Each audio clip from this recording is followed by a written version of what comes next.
Good evening, everyone, and welcome to this evening's Boys from the Baltic Star. It's episode 23. Wow, how time is flying. Thank you for joining us this evening. We really appreciate it, especially if it's a first time or you're sort of seeing what it's like. Oh, if you're one of Leno's, he's dragged you in. Our apologies, Sock Fiddler. Anyway, He's an enabler. he's an enabler. Yes, so thank you for joining us. If you don't already and you're interested, please consider following us on Twitter at Boys Baltic. Or if you watch this maybe on demand and you like what you see, then consider clicking follow on Twitch so you can sort of get told when we're streaming. I guess. As always, I'm here in the bottom corner. I am Luke. It's always hot in my apartment. The guns are out as always. Two across, it's the man, the myth, the legend, the bearded wonder. That is Ewan, a fine comrade. And in the middle, someone who's not a fine comrade. He doesn't want to be a fine comrade. He rules with an iron fist in a velvet glove. And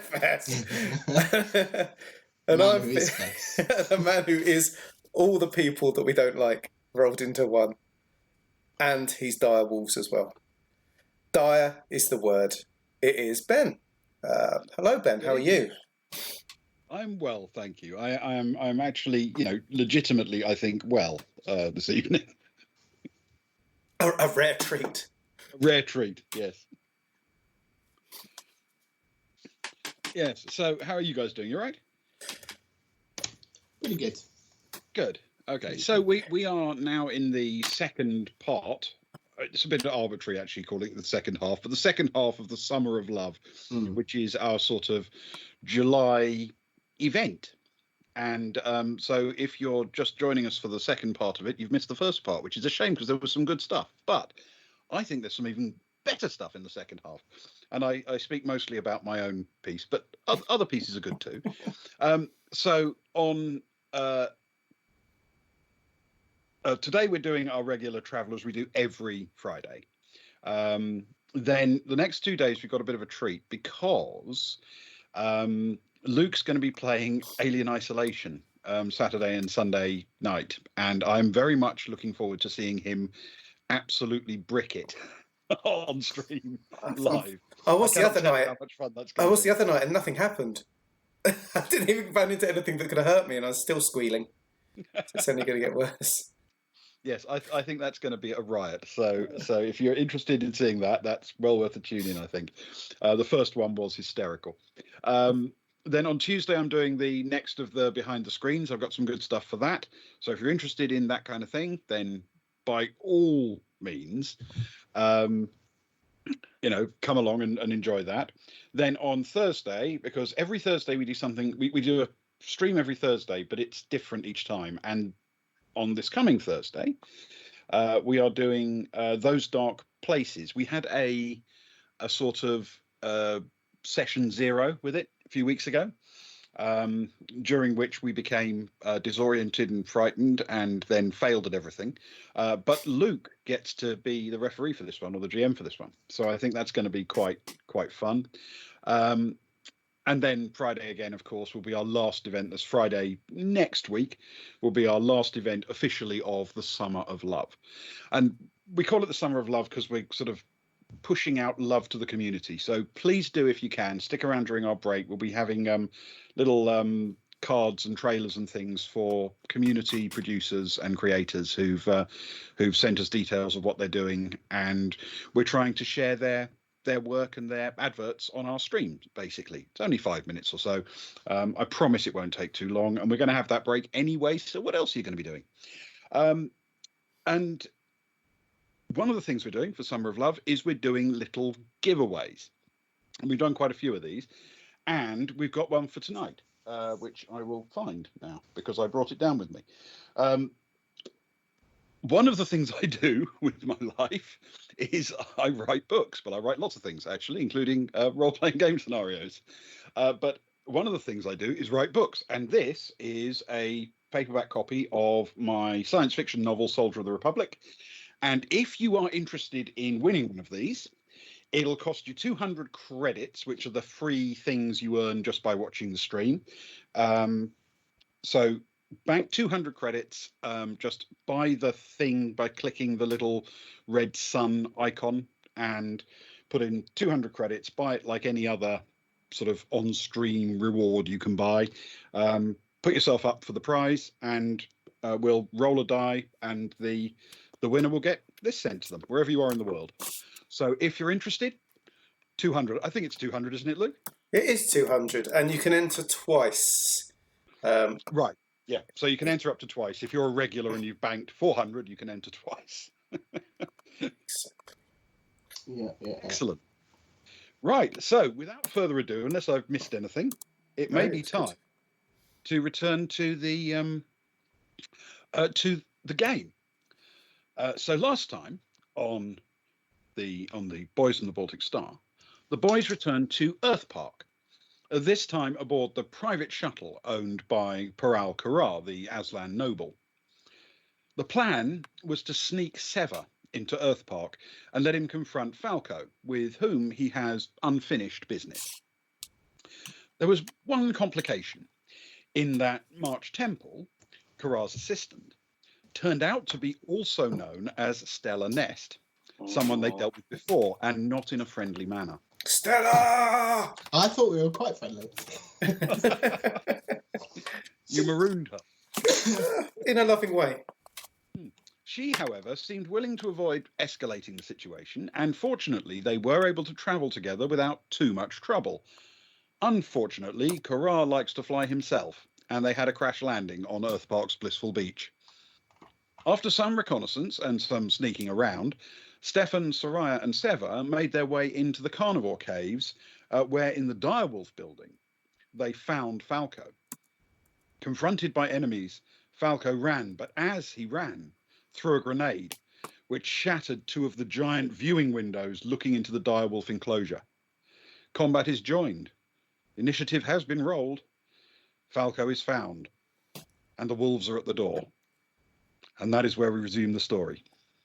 So we don't actually need, this time, to roll initiative, because everyone who's there is there. How exciting is that? That is quite exciting. It means I have to put the combat bar up instead of the usual bar. Oh no.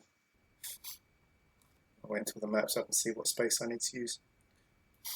I'll keep it if it's not too... Oh no, that's okay. That's not too offensive. We'll keep that there. Lovely. I do correct me if I'm wrong, Ben, but I believe that Stefan still has one boon.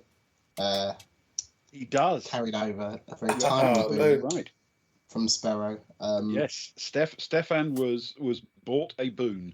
Especially as his endurance is just one of the things you can do by putting your credits in the in the red sun icon thing is buy a boon for your favoured character if you want to. And it's always Stefan that needs it. No one ever seems to buy boons for my characters. I don't know why. I think it's rank discrimination, frankly. But there you go. Something's rank. Okay, so you can, I trust, see the map and see what's going on. Yes. We are in the position where effectively Seva and Zoe and half of Stefan are in that northernmost area, the sort of viewing room where the grenade went off. I've put a sort of grey circle to mark the area of the burst and the damage that it's done. Good, because I was worried that was the size of a direwolf. That's one of those other wolves. What are the bigger wolves? No, these are the biggest wolves. Yeah, oh dear, the biggest of all the wolves. There are bigger animals, but these are the biggest wolves. Okay. So the sort of yellowish, goldish circle with an X in it marks the position of Falco. And first up is Zoe.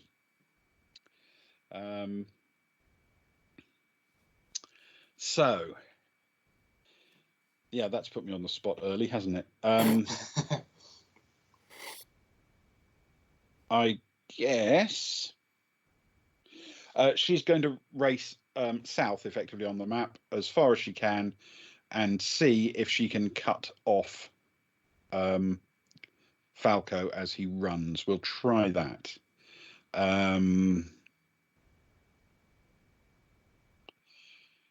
So if she uses her movement and all of her stuff to do that, right, I need to do a quick roll. Okay. Zoe makes it to the door to the south and immediately yells out that it's locked, sealed. Oh. So, Stefan, your turn. Ah, It wasn't sealed when you went in. it certainly wasn't. Ah. Okay, Stefan will. Oh, it's locked. He'll enter the main room with the glass windows all around it, and run across to the door to the east if he can get that far. So effectively north and then round to below Sever. Yes. Okay. Yes, he can. It will require him to sort of surrender minor actions and everything as well. Yeah, no worries. That's fine. So that's all he will be able to do, other than perhaps try the door.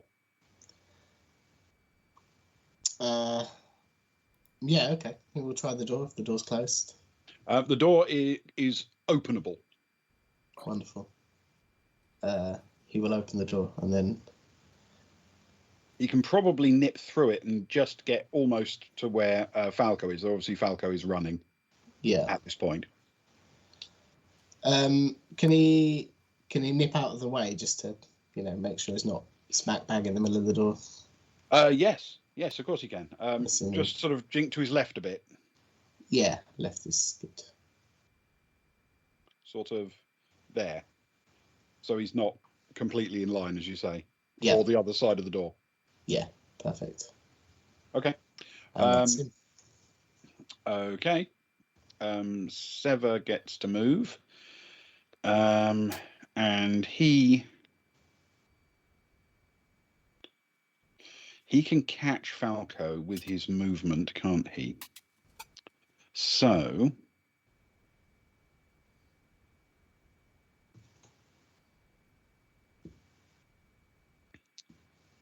he's going to do exactly that. Gosh. All right. So if he's doing that, he's going to launch a melee attack on Falco. Try and stop him, basically. And we're about to find out if Sever's any good at this, because I can't remember. But we're about to find out. Okay. So. Okay. Right.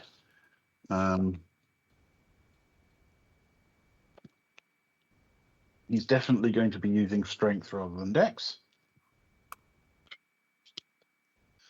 Not bad. Okay.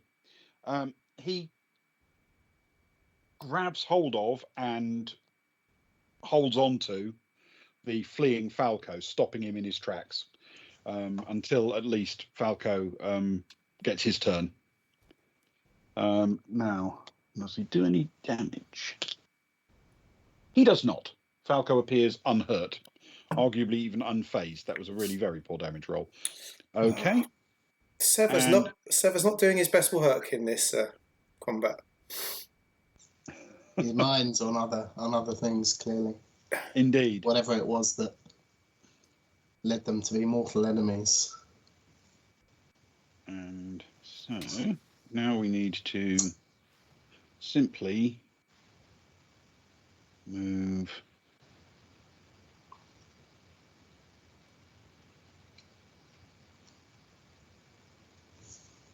the direwolf.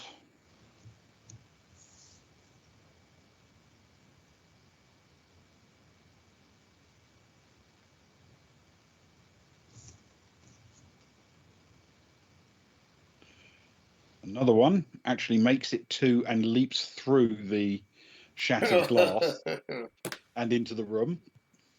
Uh-oh. Roll.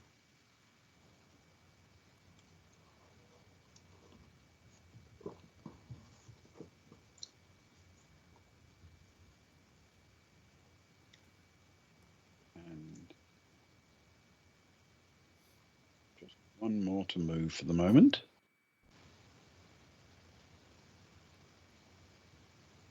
There we go. So the direwolves appear to have learnt they have new worlds to explore suddenly, and they are coming in, not necessarily absolutely flat out. It isn't necessarily flat out. But it's a quick run. You get the feeling there might be a little bit more in their legs if they really needed it. Which gives us one to go. Last person to move with his terrible initiative roll from last week is Falco. And he is going to try and beat Sever off him. He lands a hit. It's a good one.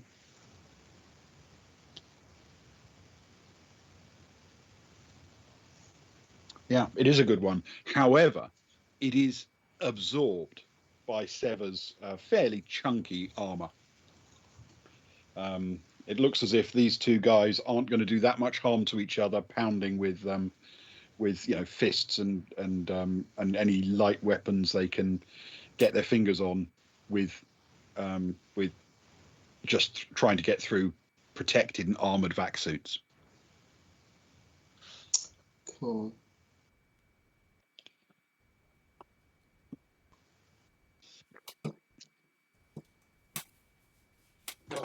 So glad I'm locked outside this room right now.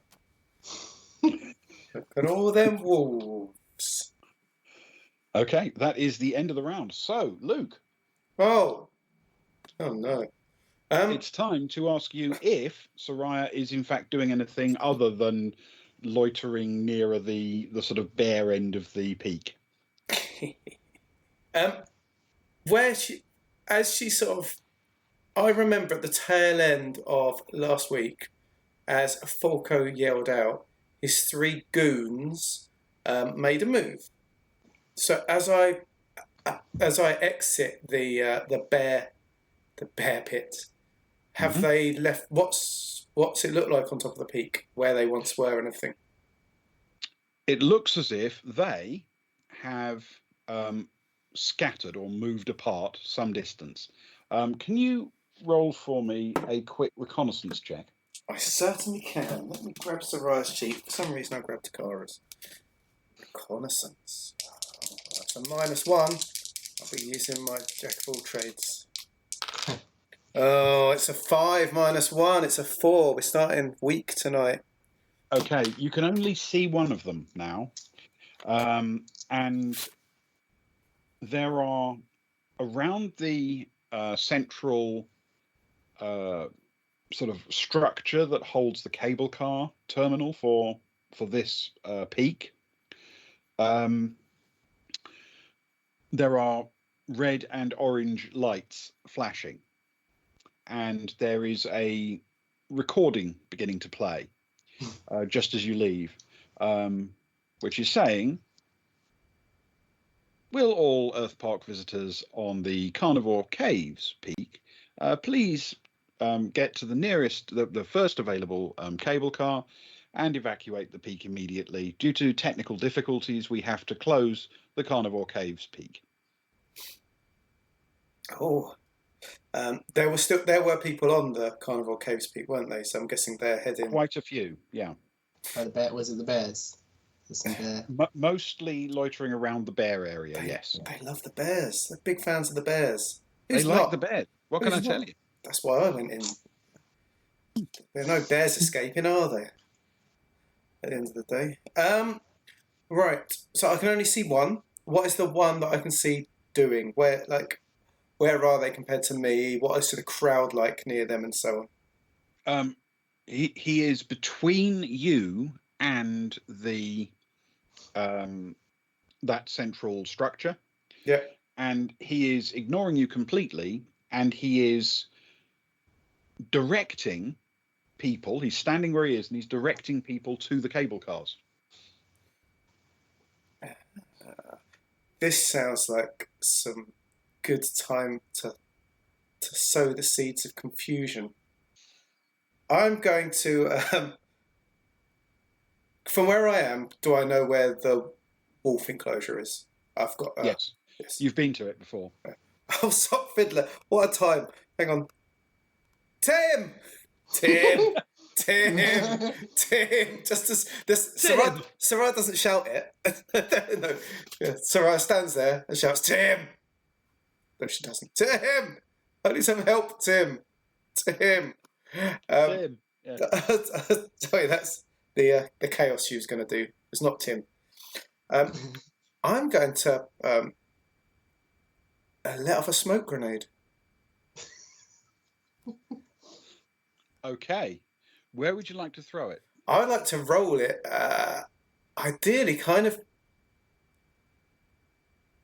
just in front of the guy that's between me, and I don't want to go too far, but I want it to cause a little bit of chaos, and then I want to try and slip towards the wolves, if that makes sense.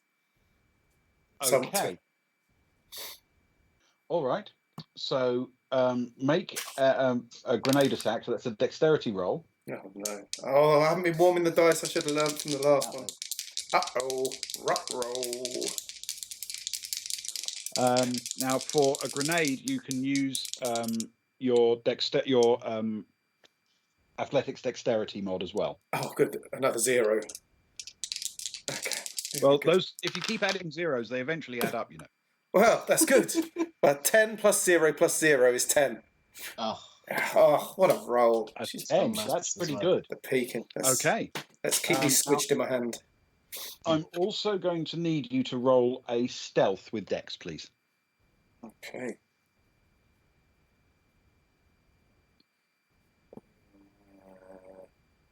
I'm just keeping track of what I'm doing so I don't forget. Stealth plus Dex, did you say? Yep. Okay, that's another 0 plus 0. And I've hit a different 10. I've gone 5 and 5. Oh, I'm hitting all the 10s. Yes. Going round the houses. Doing it the hard way. Yeah. Man. Okay. All right. Excellent. So you throw your grenade and do so sufficiently subtly, using your remarkable buckyball skills. Oh. You know, a bit of seam on it, just bring it back into the left hand. Yeah, cut him back in. Yeah, I like it. Yep. And the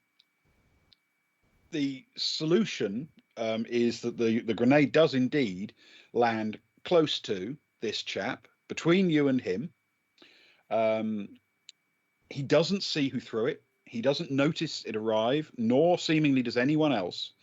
And the smoke grenade goes off with quite a loud sort of pop. It's not a deafening sound, but it's a fairly distinctive bang. And immediately there is an area of several square meters completely covered with smoke and completely opaque to the naked eye.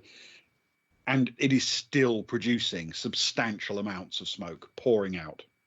Now, you're on an exposed peak. It's gently blowing with the wind, but there's not that much wind. Just wanted everything to be a bit sort of... I wanted to take their attention away a bit, you know? Just wanted to make the crowds panic. That's what we need, a bit of panic. Please evacuate. as the wolves come piling out. Yeah. No, what have you done? Okay. So you have... successfully deployed your grenade, which I guess means it's time to resume combat, or combat-ish.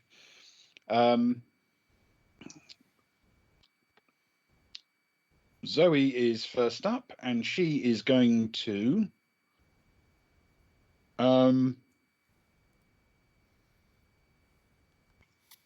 yeah. This is not ideal, is it, as a situation? No, no good solution for her. Tactically, she can basically get back to the door to see Stefan round the corner and direwolves pouring in through the top and with no escape route behind her. Okay, so she's going to go there and she's going to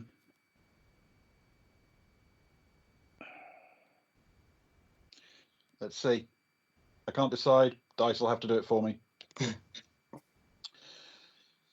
She is going to stop right there and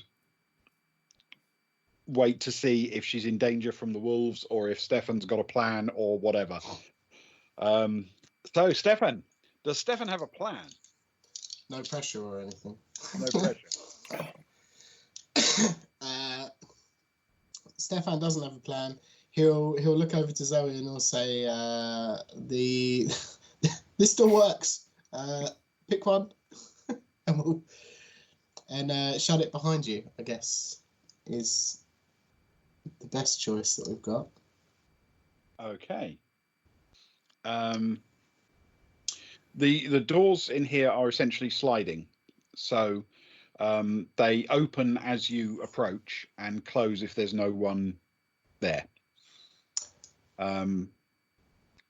So the way to shut them is to just back away, but of course it's entirely possible that they will open for a direwolf for all you know. Yes. Are there any visible sensors on this side of the door? Roll a streetwise check for me, please, with intellect. Streetwise good. Intellect, not so much. That's an 8 plus 2. That's 10.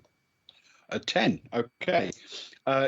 Yes, there is above the door what seems to be a fairly discreet, fairly small little circular sensor, which indeed your trained eye, your practiced and experienced traveler brain will tell you that that's probably the sensor that detects whether or not there's a person standing outside the door.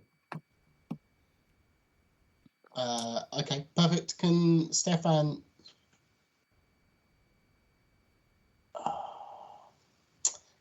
shoot the one above the door that Zoe's at? Yes. Get his laser hand ready. Okay. Yeah, absolutely. Given that all you've done so far really is check for the sensor, I can give you a +1 for aiming for that. Provided you don't want to use your minor action for anything else. Does he want to move? But if you want to move, you'll have to not aim, if that makes sense. It does make sense. I'll tell you what, he'll aim. He won't move. Okay. Right. So the usual. Yep, it'll be your relevant gun combat skill plus dex. Yeah, +1. +1. Oh, blimey. He rolled an 11 plus 5. Wow. Okay. It's a 16. Excellent. That is a clean hit. The shot. This is a laser pistol. Yes. Yeah. His augmented hand hidden laser pistol. Excellent. It's a perfect hit right through the middle of the sensor. You get that that sort of sense of blackening and crackling around it, and the faintly satisfying little fizzle of electricity where you fried the electronics behind it. Wonderful. Can he then he'll look over to Zoe and he'll say that should keep the wolves from the door from this side. You can either go back in or come through this one, and he'll point to the door that he's standing by, and then that's his turn, I guess. Okay. All right. Excellent. I like it. Ben, while you're thinking, you've got name an NPC has been redeemed. Oh, no. Has it? Okay. What's the name I need to? Jojo, Jojo. All one word or two separate words? All one word. Jojo von Cotswolds. We have a Jojo van Cotswolds. Yes. Van Cotswolds. Can't imagine who would have suggested that. It's impossible to know. We never will. It's lost off the top of the chat. It'll never be known. It is lost to the mists of time. There is no way of ever finding out. Thank you, Mr. Leno. What we will do is get back to it very quickly, and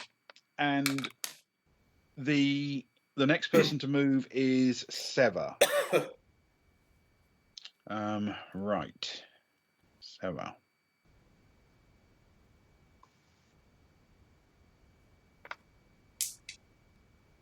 All right. He's going to have to use a weapon, isn't he? A proper weapon.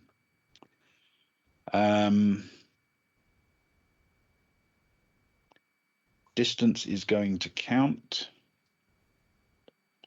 So, which way is he going? Okay. He is going to move to block Falco's exit if he can by heading down to here.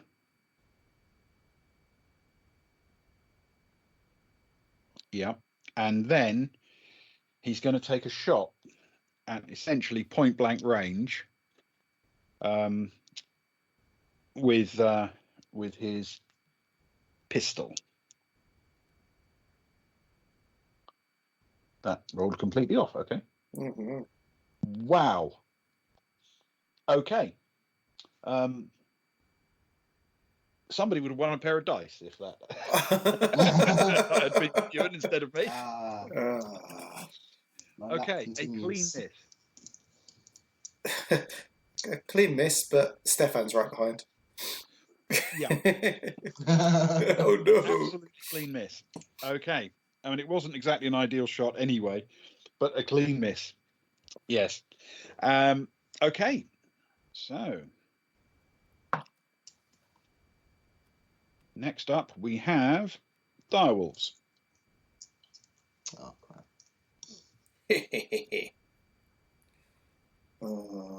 Dire situation. Okay. Let's ring the bell for the direwolves. Ring the bell for the direwolves. The dinner bell is that? It sounds a bit like a Buddhist gong, but it is in fact some non-alcoholic beer, which is probably the only sort of beer that Buddhists would drink. So there we go. It all works out well. Bring in the wolves.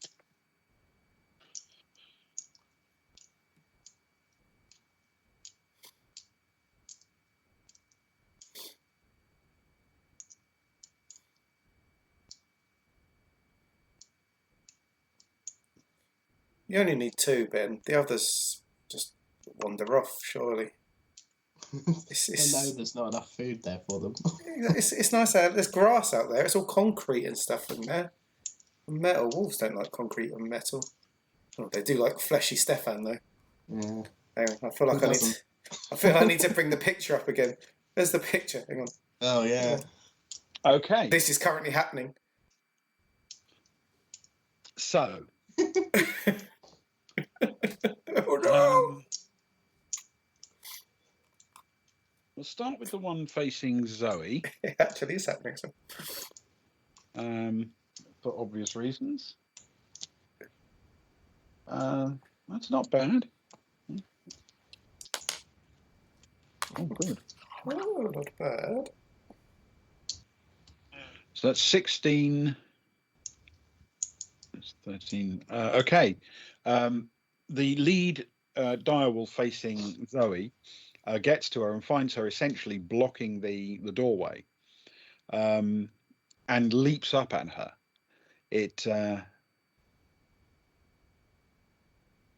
She tries to parry it away and fails, and it sinks its teeth into her upper arm, and she lets out quite an agonized sounding yell as the teeth dig right through her armored pressurized suit and deep into the flesh of her arm. Oh. And as the wolf releases, you can see there's quite a lot of blood coming out of her suit and dripping down its jaws. This is a substantial amount of blood. Okay, so the other one that's got a position to attack is next to Stefan and is going to try and attack Stefan.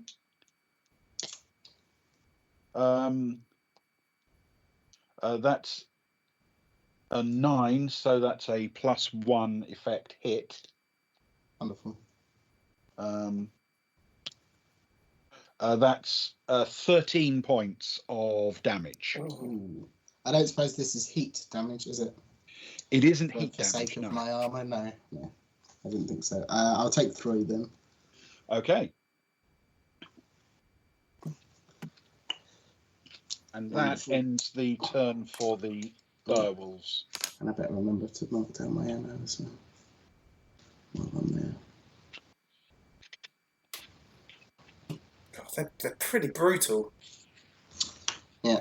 Pretty brutal. They are. We're talking about, an animal that weighs best part of 100 kilos, 200-pound wolf. And yeah, it's a big animal. It's a powerful animal.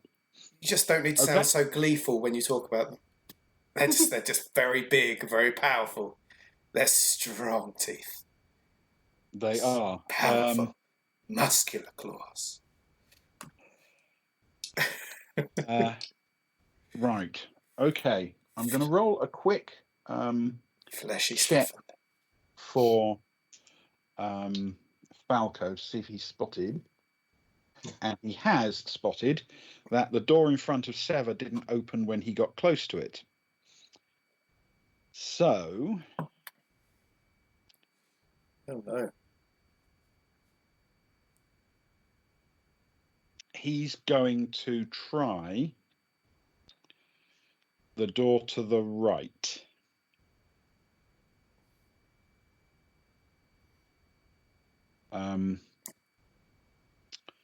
He gets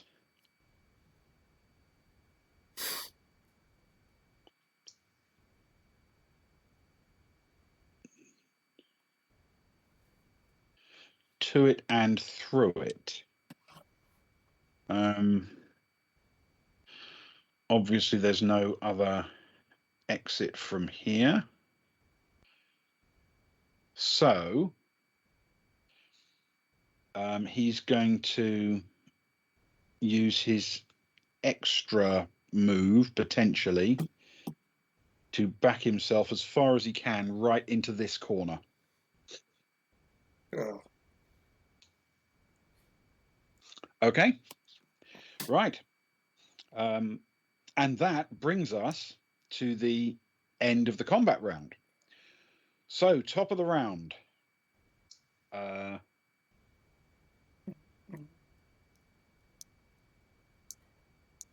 Tell you, Falco was much tougher and braver when he had big space combat armor and a massive gun. Yeah. And minions around. Yeah, exactly. Yeah. Doing his bidding. And plenty of minions to die for him at command. Yes. Yes, you're absolutely right. He was Le Grand Fromage. He's not Le Grand Fromage anymore. It's more like a Dairy Lee. All right.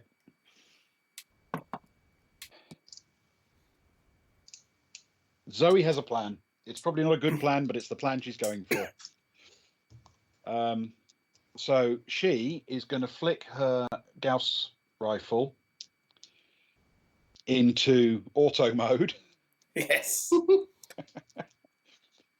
And just try and unleash at the 2 direwolves directly in front of her. And that's a good hit.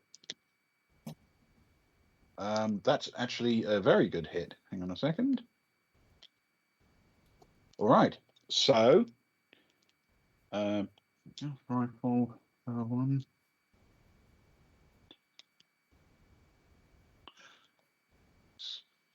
Okay, 16 and 19. Okay. despite the fact it's at such a short range that she's at real disadvantage, what she does effectively is to kick back just to get out of melee. The lead, the direwolf that was in contact with her immediately tries to bite her to stop her moving, but this time misses. She then opens fire at a significant disadvantage, trying to catch both of them in the burst of fire, and successfully hits the first one with quite a lot of Gauss projectiles, and the second one she nicks with one, probably one individual projectile that scores through it. And in doing so, she has effectively deleted one of those wolves. It is down and dead. Oh, yes. And she has backed off to about here in order to take that shot. Cool. And that's the end of her turn. Good old Zoe. Stefan. Does the door shut behind her? It remains wide open. Okay, cool. Oh, what to do? What to do? Do you need to see the map, or can I keep this up? No, you're good. Got it on my screen. You can keep that up. It might be an accurate representation of what's about to happen. It just feels like we're there. Do you know what I mean? It is literally now how that it is. The two. I know it was drawn in advance, but that is literally perfect. Yeah. A prophetic picture. Oh, that's got to be worth something. Stefan gets sort of caught in two minds, I guess, of what to do. He looks over and takes note from Zoe, and he will unleash the most vicious punch he's ever done into the direwolf's head and try and hit it with his knuckle blaster glove. Oh, yes. Excellent. Right. You can choose for a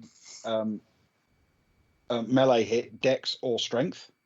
Yeah. Add your bonus, and then add your what will effectively be your unarmed combat melee bonus. Yeah. Perfect. So that is +3 total.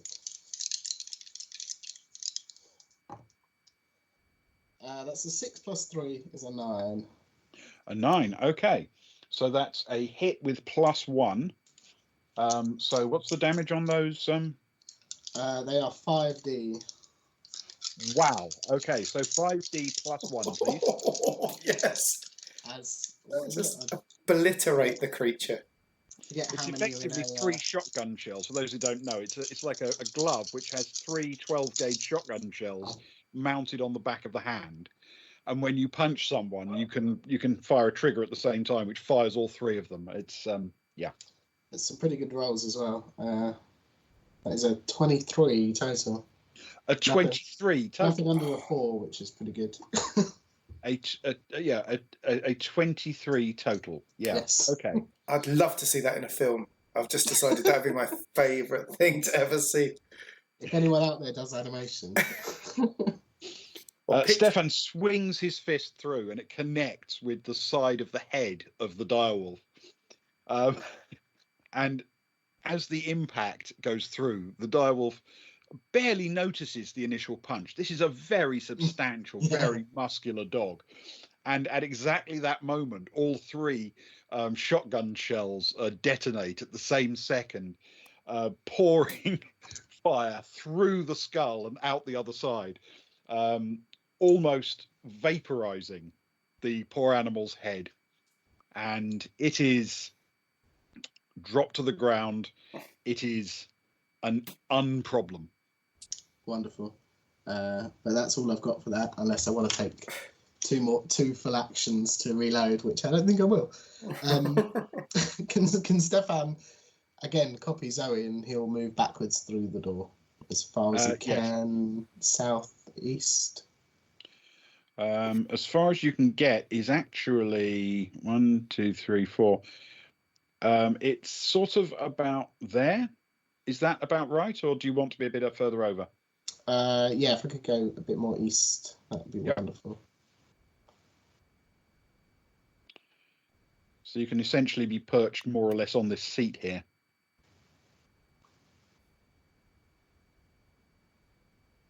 Perfect. Is that okay? Yeah, that will do. All right. Okay. He will All good. take a sit down after that. Does that seat have wheels and spinny?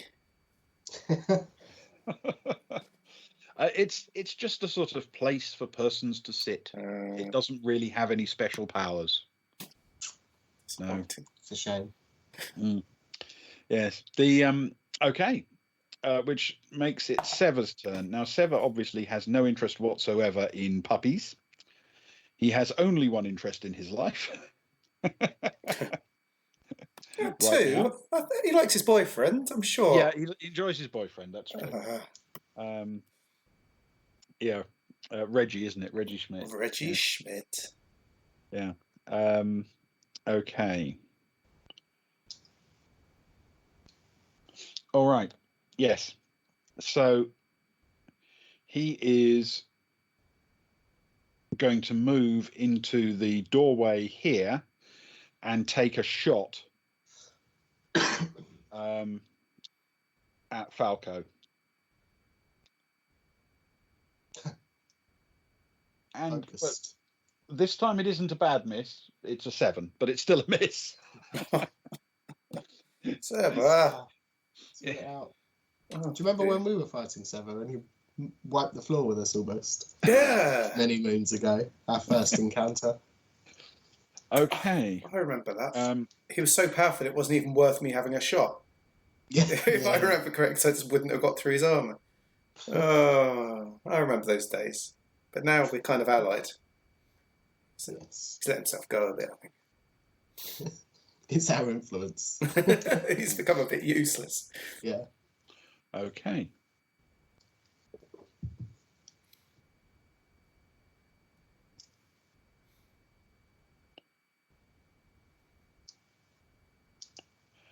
The direwolves have seen a couple of their pack mates dissolve in hails of firepower, and one of them's taken a very minor nick as well during the combat.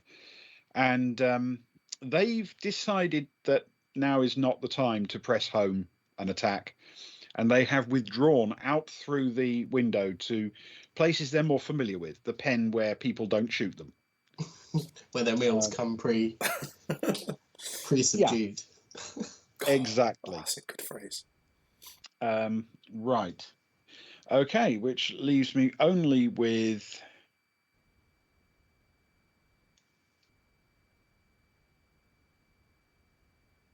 you know what he's going to do. Of course he's going to do it. Yeah, he knows his way around this compound, doesn't he? So, yeah. Okay. So, Falco pulls out and throws a grenade. Of course he does. It's his style. Oh, no. And the grenade flies into the sort of corner behind Sever. And it detonates there. And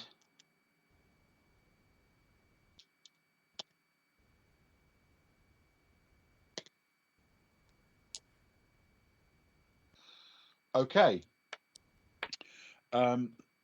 Sever, despite his fairly substantial armor, is caught somewhat in the blast. He is slightly protected by the doorway he's kind of hiding in, but he is just about caught in the blast, and it does seem to injure and stagger him a bit. He stays on his feet, but he lets out a bit of a yell, which you can hear quite audibly. It's uncomfortable for him. Obviously, he's taken a bit of a battering, and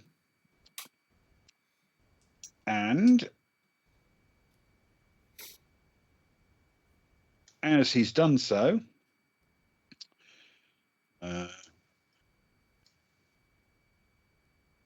That's essentially where the grenade's blast was. Yeah. And accordingly, Falco is now going to make his move.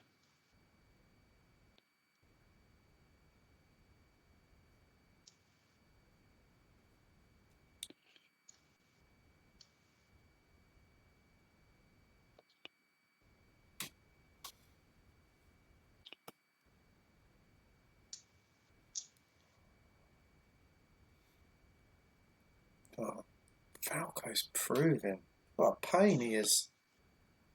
And he will arrive about there. Okay. He's actually not got quite that far, but he disappeared under the explosion mark that I was using for the grenade. Yeah. So I've had to sort of shift him out a bit so you can see where he's going. He's essentially nipped through the glass. He hasn't made it quite that far to the right, but that's the direction he's heading, towards the big vehicle gate off on the right-hand side of the compound. Okay. All right.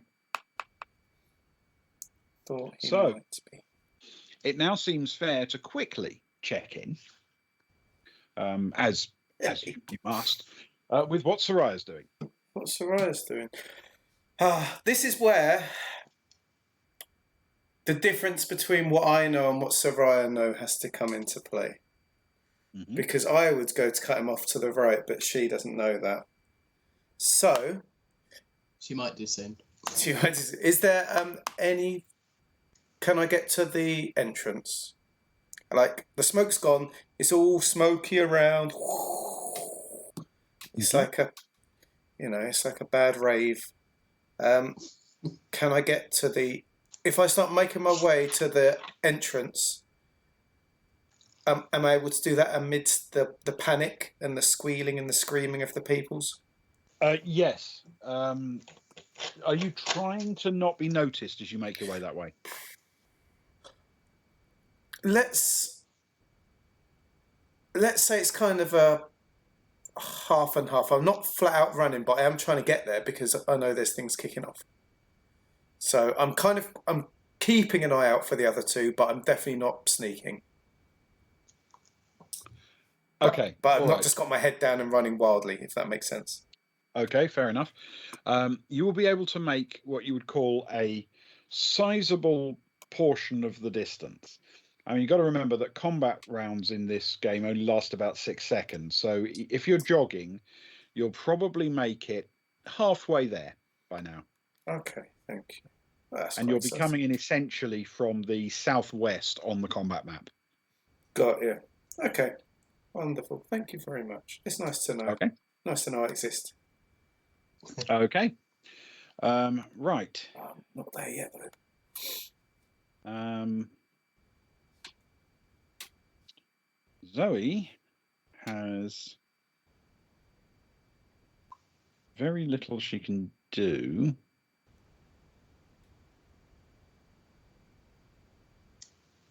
Except use literally all of her move to get to about there. So use everything she can do to move. Okay, so that's all she's going to do. Stefan. Okay. I assume Stefan would have seen through the glass windows that there is a door on either side of the compound. Yeah, that's not a hard one to spot. That's a very big door. And he can probably gather what's happened from the second explosion and seeing Falco run up past the door. Yeah. He'll put in a quick call to Soraya, I guess, rather than trying to message while running, and just say Falco's heading to the compound entrance to the east. It might not be east as we look at the map, but whichever direction, cardinal direction it would be. Yeah, east is good enough for our purposes, yes. Yeah. And then he will move through the door and through the glass if he can get that far. He can actually get right to he can get if he's literally just put his head down and sprint, he can actually get past Falco. But if he can get to Falco, but then not do anything at all when he gets there, or he can move effectively 4 squares and then do something like shoot or whatever. Okay. He'll go for move and shoot. Okay. So he won't get right up as close to. I'm trying to figure out 4 squares where there would be distance to have a shot, but right. Not right. I'm going to hide that temporarily and actually. Sorry, I've messed up your. It's all right.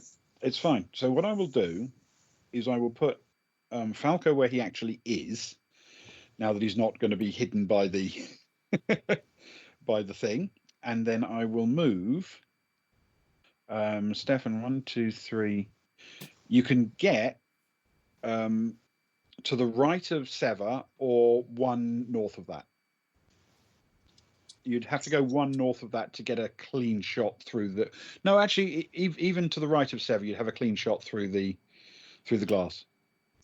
I'll go 1 north of that.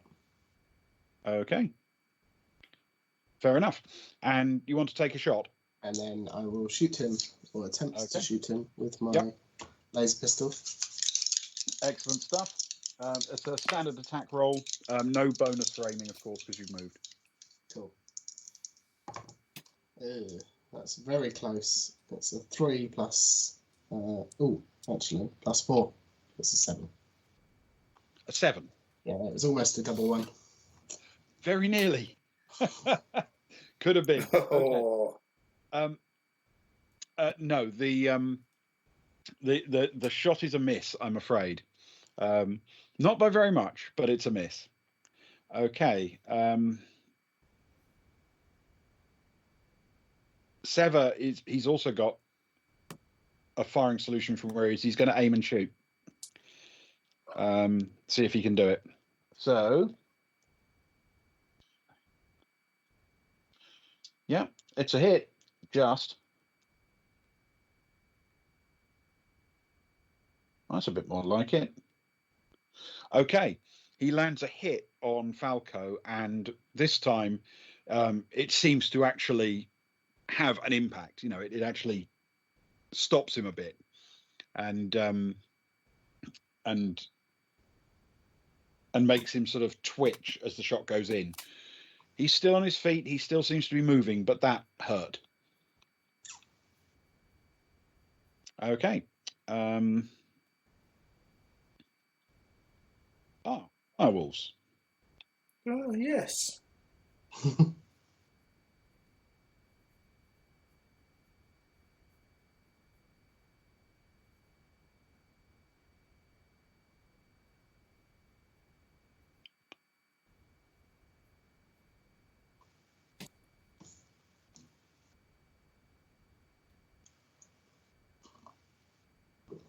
Okay. What an ending. Well, to be fair, this is a different situation. The guy's now impinging on their space, if you see what I mean. Yeah. Okay, so a direwolf attack. That's a 9. That's a hit plus 1 is... Okay, that's easily absorbed by his armor. And that's better. That's much better.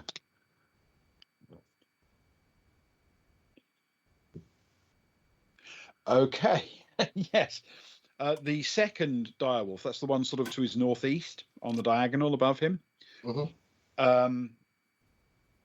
The first one bites into his leg, but the teeth just sort of slide off the armor without really making any note.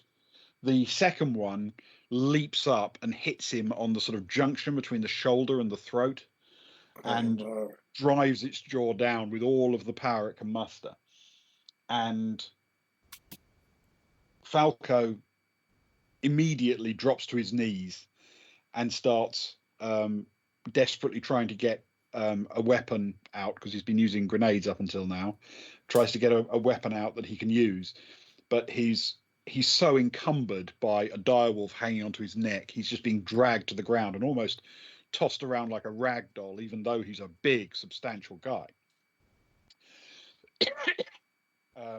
He is screaming and yelling and not in good shape. And it's his turn. Oh no. Oh no, sad times. So, okay. He has got a bit of a problem. He's in melee with a weapon that can't be used in melee except as a cudgel. So with a grenade. He's going to try and break it with a strength. Oh, that's terrible. Okay, no strength breaks. So that's all he can do. Okay, yeah, his minor action is to scream. That's his minor action. Screaming in pain. That's about it. Okay. Soraya. Oh, hello. I'm going to... I guess realistically, I would complete my run towards the entrance if last time got me halfway. So realistically, I would run to the entrance at the south, please. Okie dokie. That's absolutely fine. Soraya will effectively turn up on our map. I will have to scroll the map in a moment. You will have arrived. Or do I need to drop a bar out of the way so you can see Soraya? Most important person. Maybe, there. yes, because I'm scrolling all the way to the bottom. There she is, everyone. She's appeared. It's all kicked off now. Things are getting good. Yes. Okay. Soraya, can you please roll for initiative? I'm going to just get rid of the prize draw for now because Soraya's more important than any prize draw. Here we go. Woo. Whoa. Ah, look at that. Just in time as well. I've hit an 11. I knew I've warmed the dice nicely. Oh, do I get to add something? What do I add to that? Intellect. You can add intellect or dex. 12 then, please. A big 12. A 12. It's all about the 12. Oh, man. I'm getting sweaty with the excitement now. Oh, let me get my fan out. Whoosh. We're in the game now, lads. We're in the game. Okay, and what's Soraya's dex? 8. Oh, okay. I might add her to the bar as well now. Let's bring Soraya in. There we go. There she is. There you go. All right. It is Zoe's turn.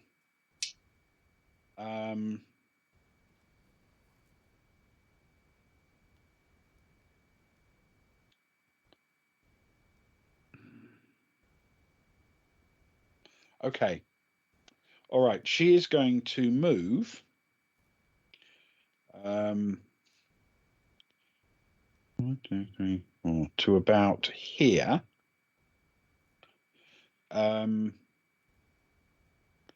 She does have a shot, and she's going to take it. And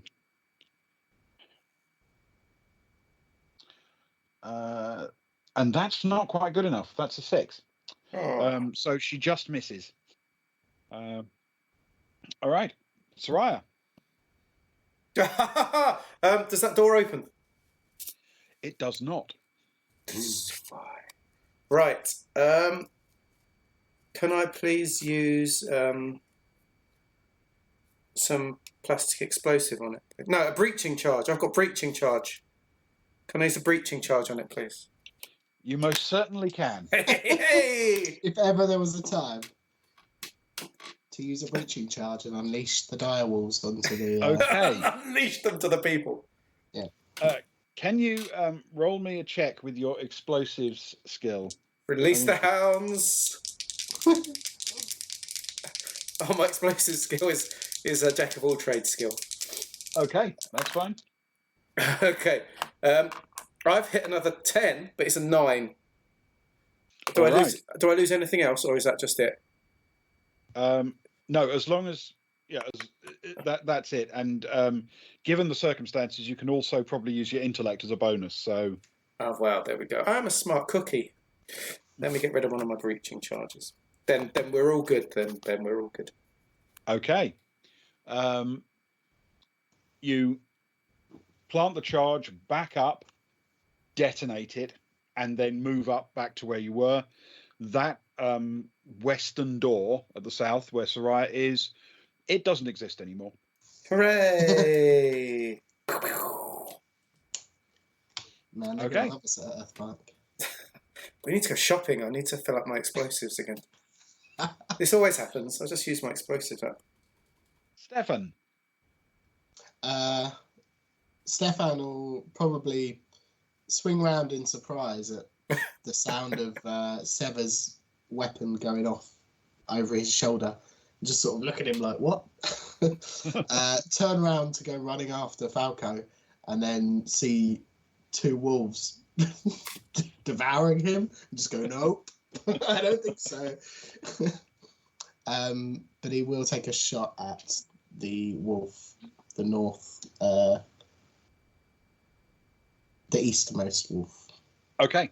With his laser pistol. Can he use a minor action to aim? Yes, he can. Please.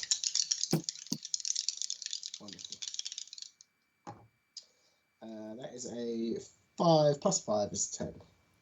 A 10. Okay, so that's damage plus 2. Is that 3d6 plus 3? Yes. Normal. So it's 3d6 plus 5, please.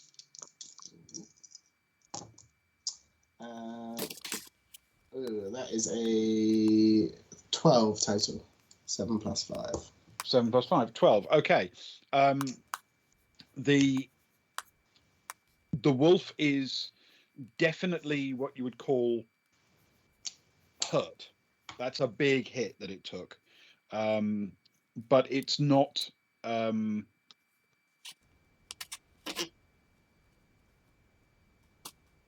it's not down. It's hurt, but it's not down.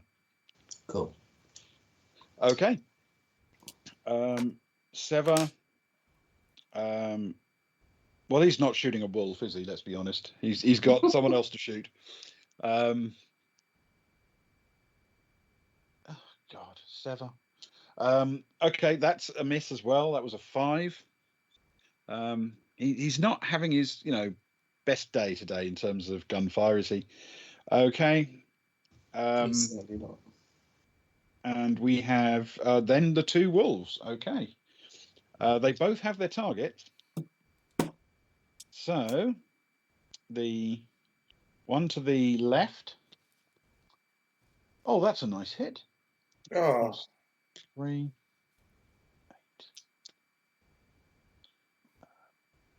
8, 12, 15, 18.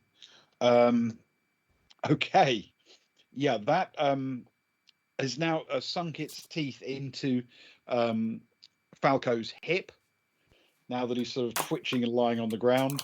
And you can actually hear, as the jaws close, you can hear a sort of crunk, crunk, crunk, crunk, as first the ischium and then the ilium crack and break in the pelvic girdle. Oh no. This horrible scream comes out of Falco's mouth.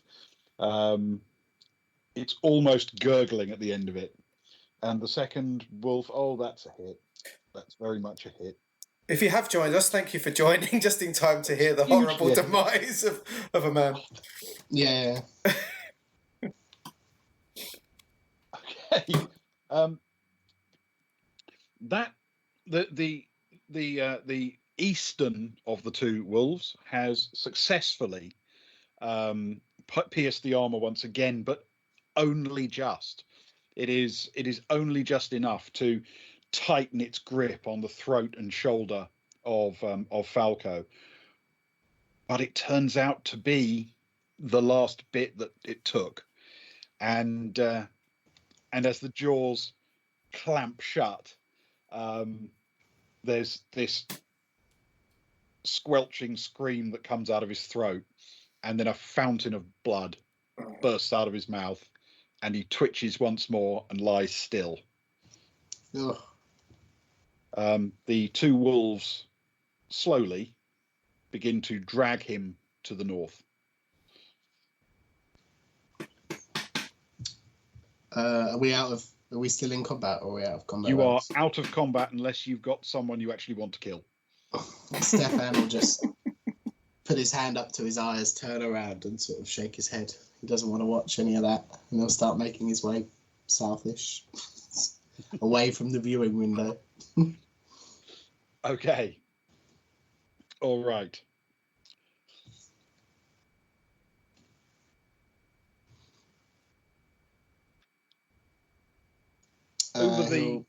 Sorry, go on.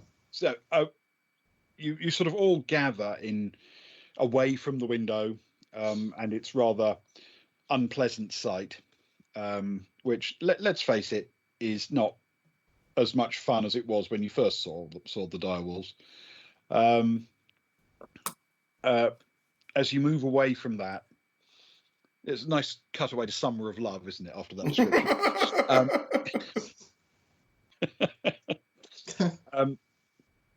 Yes, there are noises from the south and west as three people recognizable to Soraya start approaching and yelling at her about "stay away, it's dangerous," and then "what the hell happened to the door?" and that kind of. It'll be like it was like this when I got here. You guys really need to be on top of the quality of this exhibit. Someone could get hurt. Yeah, I can believe that. Yes. Clearly something's gone horribly wrong.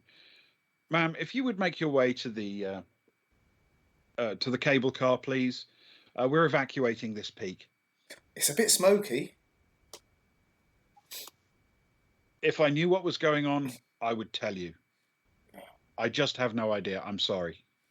Well, you've been nothing but helpful to me this whole time, and you've not been much of that. But thank you for all your help. I'm glad that we may get off this peak alive. Yeah. So go. Go now. Must go faster. She walks over to shake one of their hands as a thank you, to see if they'll take it. Thank you. Thank you. Yeah. Why not? They go through into that sort of lobby area, and then using electronic devices they are able to override the locks on the internal doors and open them to find a rather shell-shocked group of people. So, Stefan, they walk in and say, "Is everyone okay? Is everyone okay?" Stefan will say, "No, not really. There's a couple of injuries, and what appears to be one of the visitors is a bit worse off," and he sort of gestures behind him through the glass towards the enclosure. Okay, all right. Can you roll a persuade for me, please, with your choice of intellect or social? Let me have a look. Persuade, intellect, it's pretty much the same. It's a +1. I'm going to take my boon. I'm going to take my Sparrow boon. Okay, Sparrow boon. As Sparrow is now here as well. Sparrow, Falco's. It's too late for Falco boon, unless he can use it in the afterlife. Which is a good one as well. That's a 10 + 1 is 11. 11. Okay, is that with the boon? That's the best. Oh, strong best boon. Of 3. That was a good Okay. boon. They immediately, they buy everything you're saying. There's no problem at all. They start waving the three of you out. Come on, move. If you can move. We'll get you some medical attention. Come on, quickly. And they once they've sort of shepherded you out of the immediate area, out into that lobby where you can see Soraya's handiwork still softly smoking, they close the doors again with their their override device, and report that as far as they're concerned, the matter is contained, and they have injured campgoers, and they usher you out into the main open area of Carnivore Caves, where they ask you to wait. Medical attention is on the way. It's been a carnival. And I think that's where we'll take our break. Oh, good. I need a wee. I do need a bit of a wee, so this is excellent. Oh yes, exploding stuff. It is. It got me excited. Sock Fiddler, Daddy Agnar mode is the next time we need to go shopping for anything, or we go to a restaurant, or we're trying to get into something. Agnar goes into full Daddy Agnar mode because he's the oldest character, and he will buy it for everyone. He'll, as a treat. Daddy giving a treat. He is a bit sugar daddy-ish, in a nice sugar daddy way though. so the next round of whatever it may be, more like a furry daddy. Yeah. So the next round of things is on Agnar. Yeah. So you'll have to remember that. I've got it written down, and I've crossed off my boon. Oh, fantastic! Well, good use of boon, I felt. Yeah, I think it was an excellent use of boon. Actually, that could have gone badly. Yes, it felt as though it could have gone really badly. Sock Fiddler, the furry daddy. We're trying to get all those hot tub viewers in with the furry daddy. So put the word out there. We've got furry daddies on the channel, and yes. So we're going to have our break for 5 minutes to refresh ourselves. Then we're going to have the Grey Hill Bass toast afterwards, of course, and make sure you've got a glass full of something. And over these next few minutes, though, we're going to run our adverts, so hang around after you've got your drink, before you've got your drink, and loo. Watch the adverts. We're not going to close the prize draw until the end of the stream, so you've got plenty of time to enter, because it is Ben's actual book. I looked on Amazon, it's got reviews and everything. There's 5-star reviews on there, Ben. I know, they took me ages to write. And I looked and they're not all your Facebook friends either. They're not. But yes, my science fiction novel, which well, as you can tell, it made me a household name on the basis, clearly, that everyone already knew who I was before I started streaming. So clearly it worked. But there is an actual physical, paperback copy of my book available for anyone who wants to enter their 200 credits in the prize draw for this episode. So it is all free, and we cover postage and all that sort of stuff. To anywhere in the world, it's all free. It's all a lucky thing. Cool. So let's go. But before I go, Mr. Leno, we could have the bathtub stream as the last night of the Summer of Love. It'd be very fitting if we can get hot tub before then. We'll dress Ewan up. Does anyone know a plumber? We'll dress Ewan up in a Wookiee outfit so he looks like Agnar, so he can be a furry daddy in the hot tub. And for 2,000 credits, we won't put on bikini. We'll keep his furry Wookiee nipples out. Right. Let's go to the break. Hang around, everyone. We'll see you in 5. See you in a bit.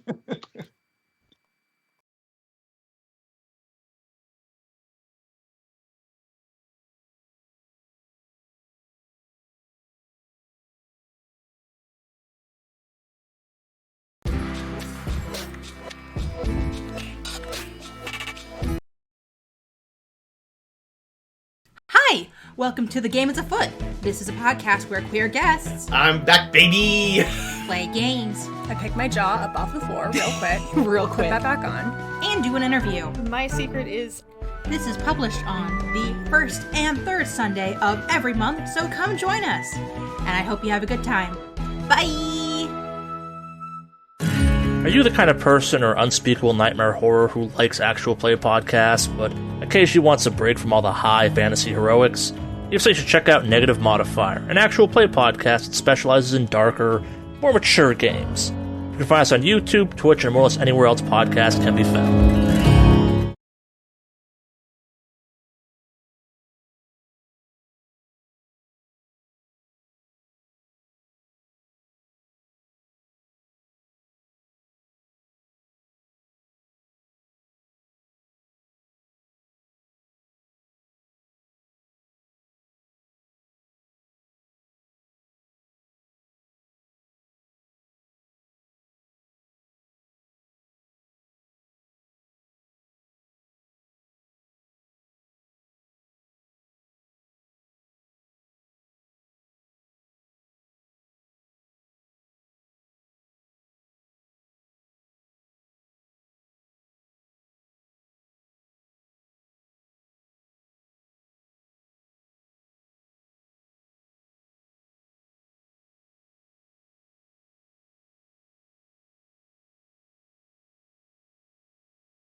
on. Welcome back, everyone.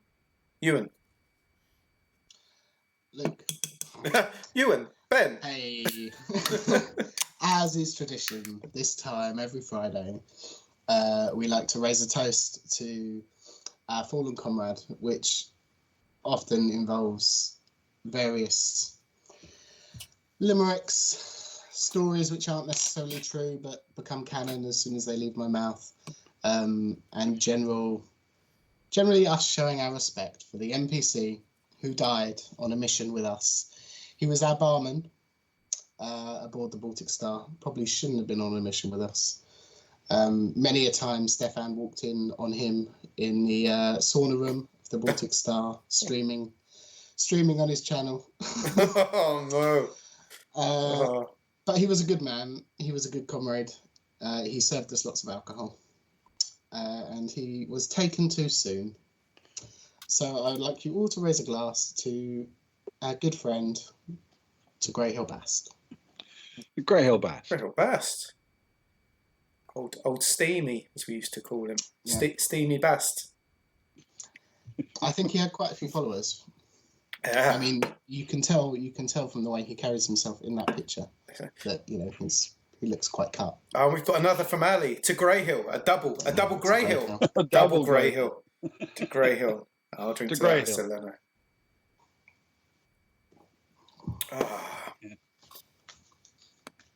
Oh, an emotional moment. It always is. An emotional moment. For sure. Two emotional moments.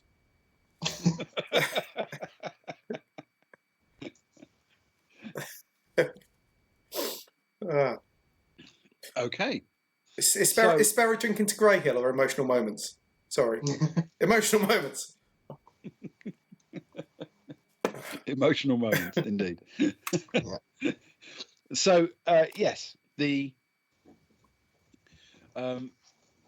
party is lying in various states of misery and happiness on the sort of open area of Carnivore Cave's peak in Earth Park, having survived, all of them, the attack by both a grenade-wielding Falco and a number of extremely angry direwolves who took out their vengeance upon Falco and killed him in a gruesome and painful way before dragging his corpse away, presumably to devour at their leisure.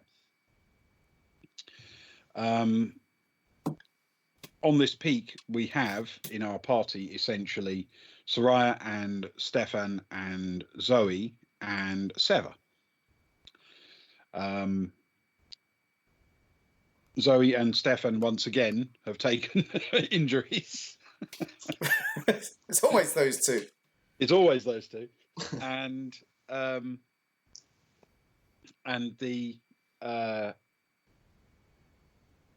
there's a brief delay before an air raft arrives, covered in Earth Park corporate logos, and when the doors open, a woman you recognise, actually, you know her as Emma Corbett. Oh yeah, I like Emma Corbett. Charges out, followed by a couple of medics who come racing down to see if anyone needs attention. So, immediate medical attention. Do you want to go first or second, Stefan? Stefan will let Zoe go first. Okay. So, a medic roll. So gentlemanly. Oh, that's good. I might live to regret it, or not live to Or regret not live it. to That's the regret case maybe. Might die to regret it. Medics checks in Traveller can in fact be worse for you than having done nothing, for anybody who's not familiar. That's why when Ben says that's good, that's good. Patching up Zoe, the medic manages to stop the remaining bleeding and handles some basic first aid. Zoe still looks a bit wounded and stiff, but it's definitely helped. And Stefan, the medic's getting a boon. The medic's getting a boon. The medic's getting a boon. Okay. That is a strong boon. Strong boon. Strong boon. Okay. Useful boon, actually. Oh, useful boon. Yeah. 7 becomes 9 plus 3 is 12. So that's an effect of +4. Wonderful. Which means, I think I'm right in saying, Stefan is completely healed over the course of 40 minutes of treatment. Beautiful. Was that +4? Yeah. He is. He's still a couple of points under. Is he? Okay. But not much. Okay. So yeah, that's excellent then. Yeah. So yes, a +4 with exactly that. With it takes 40 minutes or so, and during that time, Emma Corbett is constantly on the radio talking to people. There are people being shifted in. That was a very good boon, Sparrow. Well done. It was indeed. It would have been a significantly weaker heal without it. In fact, barely a heal at all. And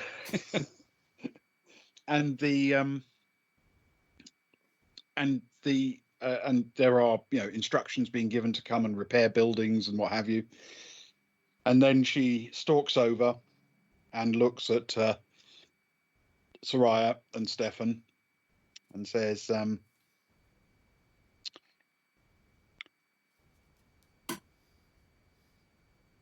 "You again."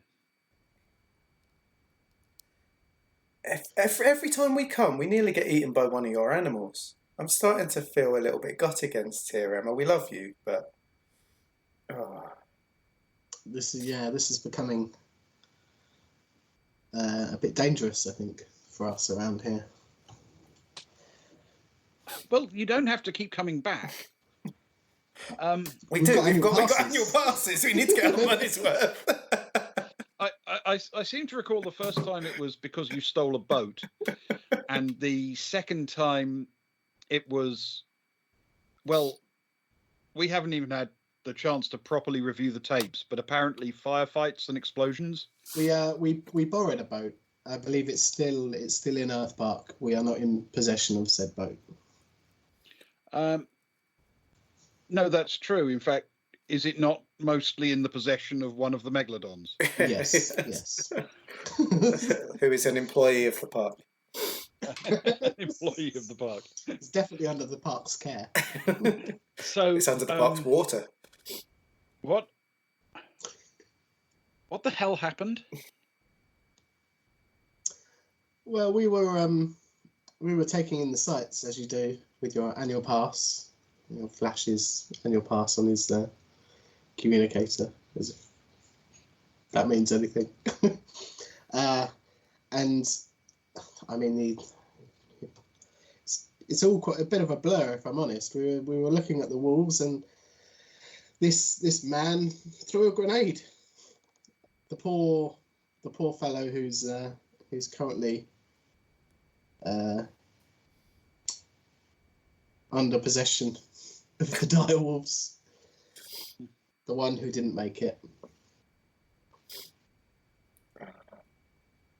We immediately tried to subdue him, obviously. He was clearly crazed by something. But the wolves appeared to do that for us. I'm not sure we actually helped much at all, if I'm honest. Can you try a persuade with intellect or social, please? Yes. Maybe I should hold on to that. Oh, no. It's a 5 plus 1 is a 6. Okay.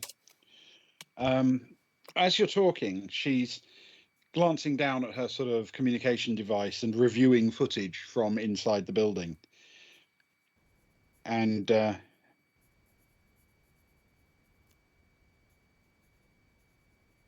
she sort of eventually looks up and says, "I recognize a former Black Sun employee throwing grenades around in there. I assume you wouldn't have any problem swearing a statement to the effect that the incident actually had its gestation before you arrived at Earth Park.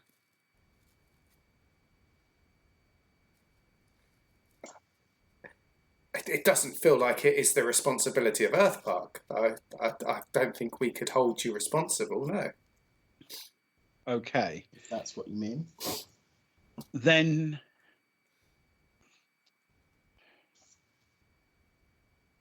Earth Park's lawyers will no doubt want to be in touch. Probably within the next few days. If there's any way you could arrange to not be available, that would be really, really helpful. I'm sure we can vanish off into the smoke for a few days. We could always. I mean, cash is a bit tight, but we could always arrange to go on some kind of vacation. Leave the world. Sooner rather than later, I suppose. I think that would be wise. Earth Park runs its own security matters. This is not under the jurisdiction of any of the Giikur regional authorities, you understand. So I think it would be best if we just accepted that the outcome was the outcome that was always intended to be. And perhaps you should jump on the very next cable car and leave Earth Park never to return. Could we get a refund on our annual passes? Roll a persuade with Bane. Only one, babe.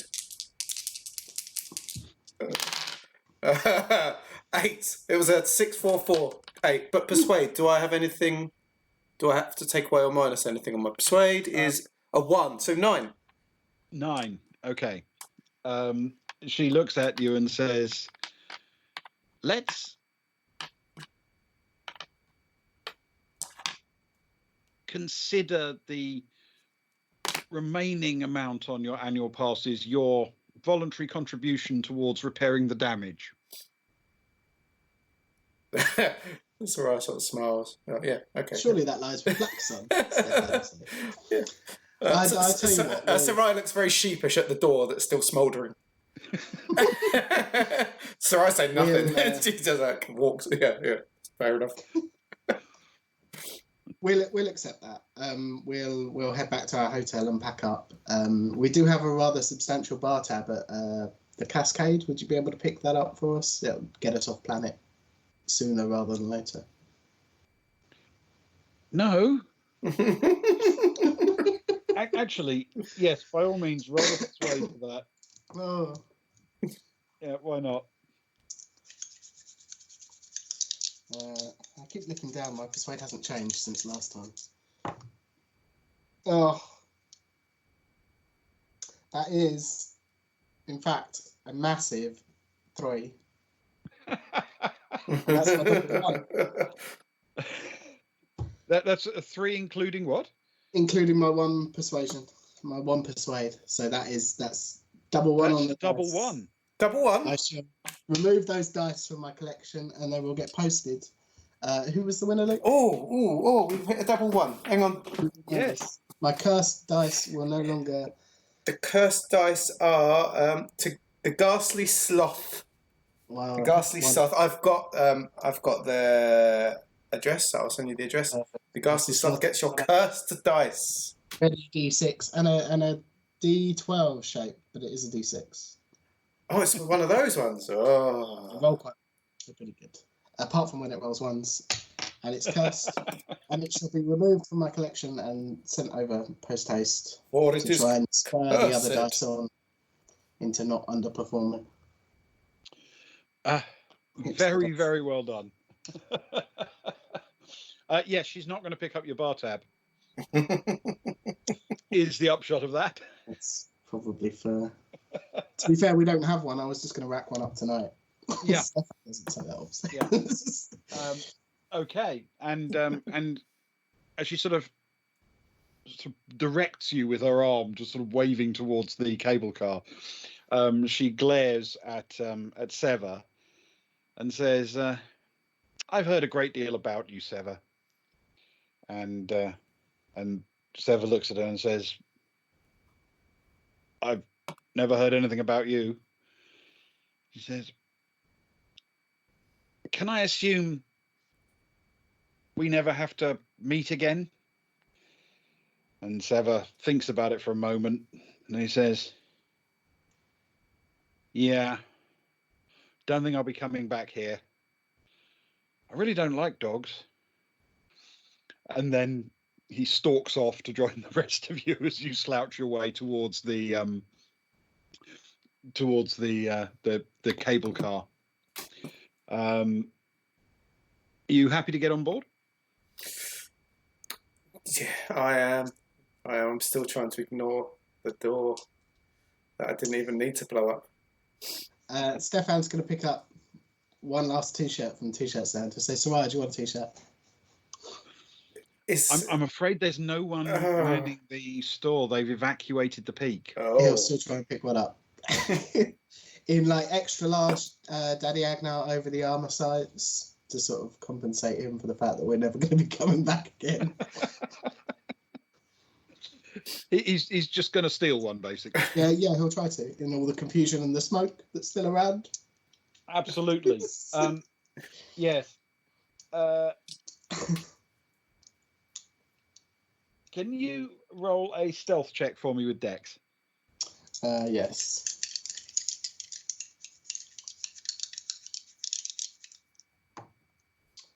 That's much better. That's I say much better. I rolled a 6 plus 3 from my stealth and my Dex. A 9. Okay. You grab a T-shirt and sort of just crunch it up in your fist and use your body to hide it from view. And as you clamber up onto the platform to join the cable car, glancing back, you can see Emma Corbett looking up at you, just shaking her head sadly, like, "These people. How do I meet these people?" He's too old to change. He is. It's a good deed, though. It's not for him. Oh well, I'm sure that's much better. Yeah. Soraya pings a message down to Kara and Agnar. Says, "You probably noticed the smoke, we're leaving. Frowny face, googly-eyed face, aubergine." And just pings over the message. Okay. That's an eggplant for American viewers, by the way. We're like a multilingual channel. Can we add that as a tab? We are. Multilingual. We are. We're simultaneously translating into American. Yeah. Good at this. Yeah, it is our way. Okay. So it's always the situation for it, Sparrow. So one hop later, of course, you pass over the peak of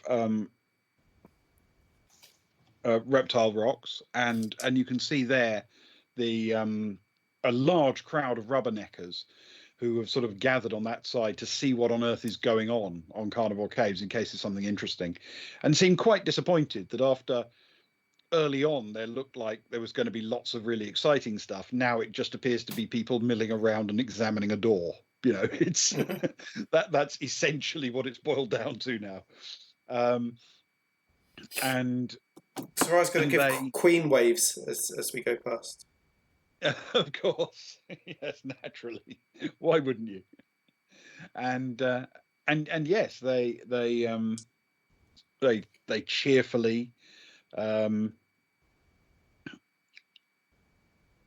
Your party cheerfully watches as that disappears beneath you, and then you swing around over the southern part of the Blissful Beach.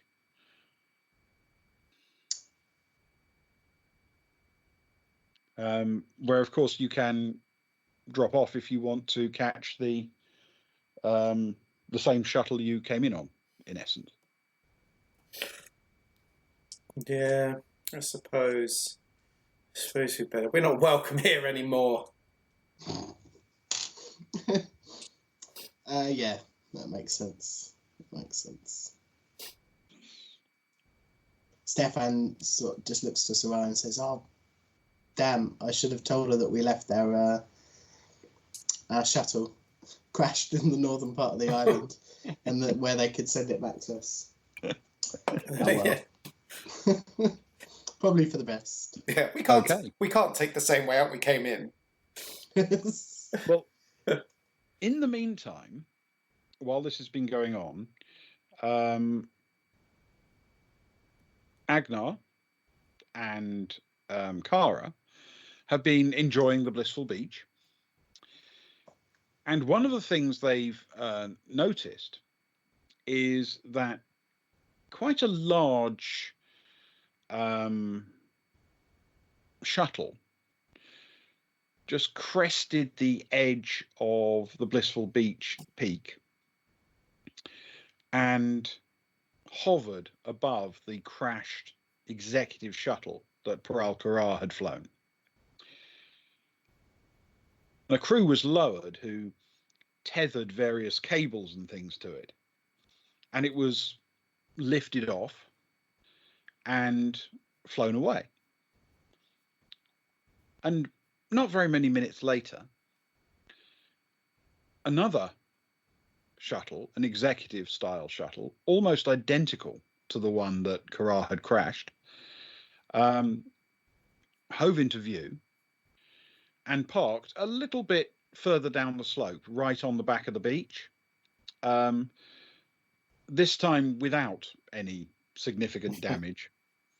The pilot then left and secured the shuttle appropriately, and then wandered south in order to get the cable car to take them back to the dirigible station, presumably, having neatly replaced the broken one for a completely fresh one.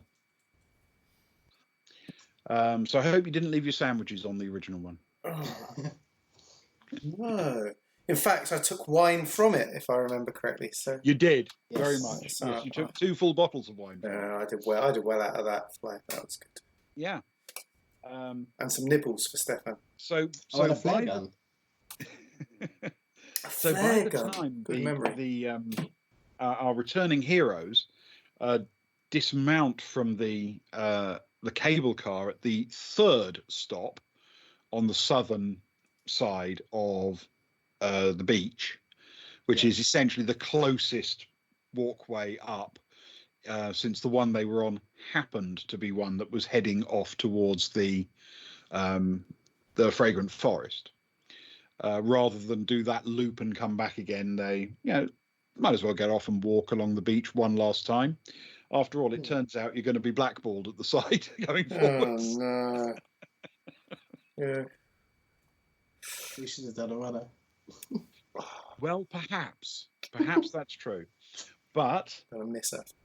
you didn't, and now you're known. Yeah. Oh. We've gone from fame to infamy. There, it's Absolutely. very It's upsetting. not that long ago you were being used in commercials for Earth Park. We had the world at our feet. We Yeah, threw it that's away. true. It's desperate, yes, desperate, and so you can head north and rejoin your fellows if you'd like. Can we get back on the cable car from the north, or do they need to come to the south and meet us here if we're heading back? The ring of the cable car that goes around the lagoon is clockwise only. Yeah, so they need to come. But if we're going back up to the forest, they need to come down to us to get back to the forest. Yeah. If they need to walk down. If you want to ride back with Karar, Yeah. Oh yeah. then you'll need to stay on the blissful beach, Oh, do we want to ride because back with that's Karar? where the shuttle is. If you want to make your own completely separate arrangements for leaving, that's fine, of course. Oh. What do you think, Stefan? Do you want another magical journey back? with a bit of something special. Yeah, I mean, we don't know what his plans are, do we? It's all woodwork's entering the price Where now. I've he's got to take my going. fingers out. Typing Yeah. fingers. Yeah. Let's Should we take the full crew? There must be space for the others. Yeah, we might as well leave in style. mightn't we? Let's leave in style. Yeah. If we're gonna make an exit for our last time ever. Okay. Oh, and sock fiddler as well. We might as well. Let's do it. Let's all meet up and head to the fancy old Corral's shuttle. Okay. You head up to the shuttle. And roughly at the same time you're arriving, Kara and his assistant, who is currently seemingly identifying herself as March Temple, dismounts from the cable car to the at the northwestern point, having returned from the fragrant forest, and as they come down, they sort of wave enthusiastically, seemingly paying no attention to the way that a couple of you seem just slightly the worse for wear, having been attacked by dire wolves and, caught in the very outer edges of grenade blasts and the like.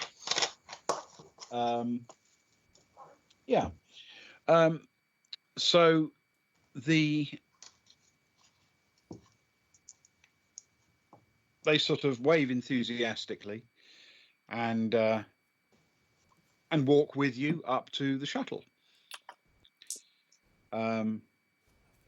Kara looks at the shuttle as he arrives and says, "I thought the damage would be worse than this. Barely a scratch on it." Sarai plays along. I tell you what, I think you did a better job than you thought. It looks like you're getting better. Keep at it, because you're showing a lot of promise. Maybe get March Temple out and about more. I'm sure she'd love to join you as you practice your landings. I'd recommend coming back to Earth Park this way as many times as possible. Nobody here seems to pay it much mind. I'm sure they'd very much enjoy your landings on a daily basis. Yes. Yeah. Well, everywhere I go, people are happy to see me, Kara says, and he, opens the shuttle and bounds up the ramp and charges forward, throwing himself happily and slightly drunkenly into the cockpit. Oh God! Change your mind. This is a guy who has supreme self-confidence, even when he really shouldn't. And a Temple sort of waves the rest of you up the ramp, and then once everyone's aboard, she closes the door and says, "Don't look so worried. I'll keep an eye on him. Now, one of you still has something that belongs to me." Oh, I think this is why we should have taken the cable car. Oh no! Well, you left it up to me, Luke. I know. I shouldn't have done. Should I? I'm Luke.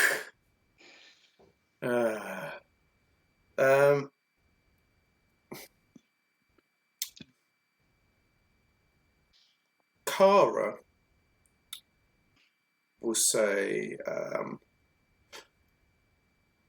we never quite worked out who it was that you were keeping an eye on.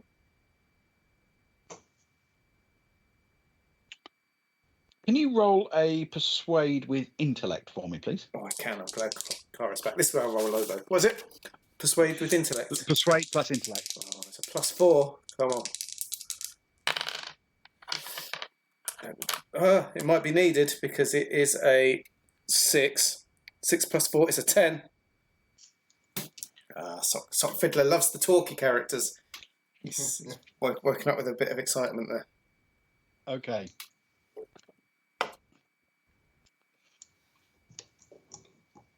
Temple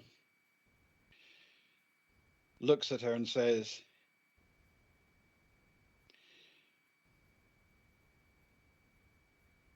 You know how if you take on a job, for certain people, you have to be discreet?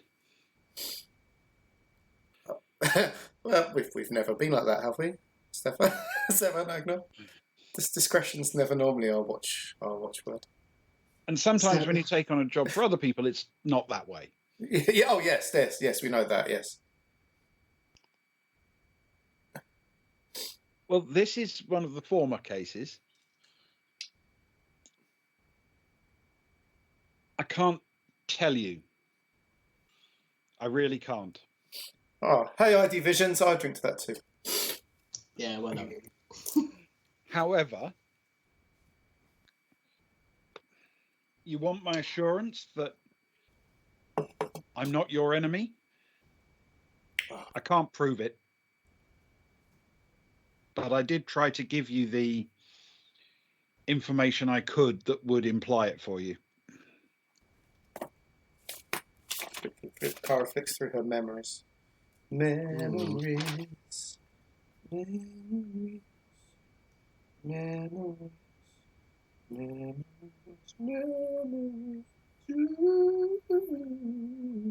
Okay, thank you.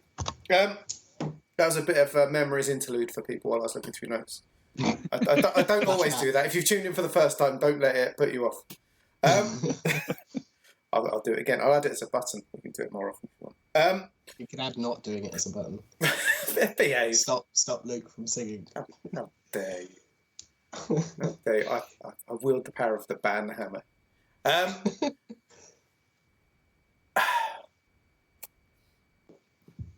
Cara smiles and sort of walks over to Soraya, trying to catch Zoe's eye, I guess, as she's walking over to Soraya with the idea that, maybe we will give it up, but sort of seeing what Zoe's eyes are doing as we're doing it, whether she's particularly worried about this.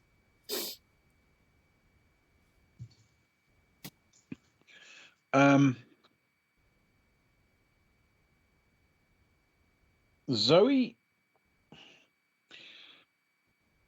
has an extremely flat expression on her face. She's not taking her eyes off Temple for a second, but there's no discernible emotion of any kind. Okay. Mm.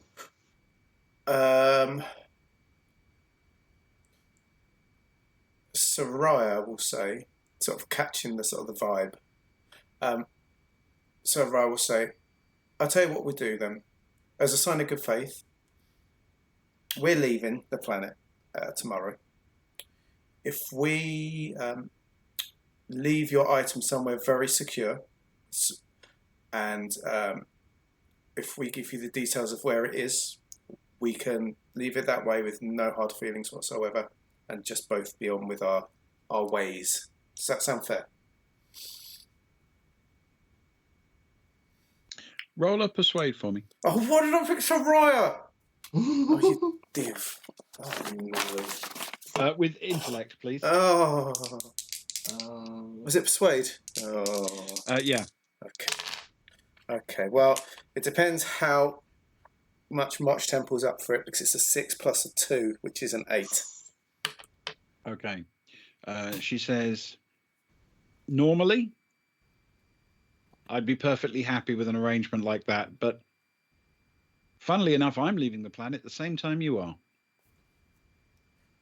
You're a fan of Buckyball? Well, my boss is, Oh. and I pretty much go where he goes. So, if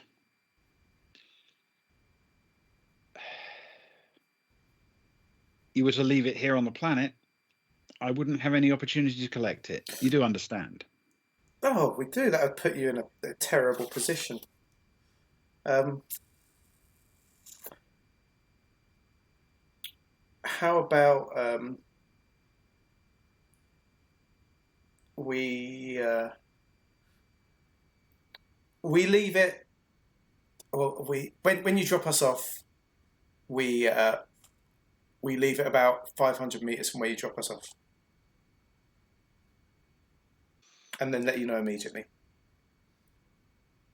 How about you just throw it to me as you leave the shuttle? What's the range on that thing? You really think if I wanted to shoot you, I'd have to use that? It's true. I'll tell you what then. As a gesture of good faith and ongoing love between peoples,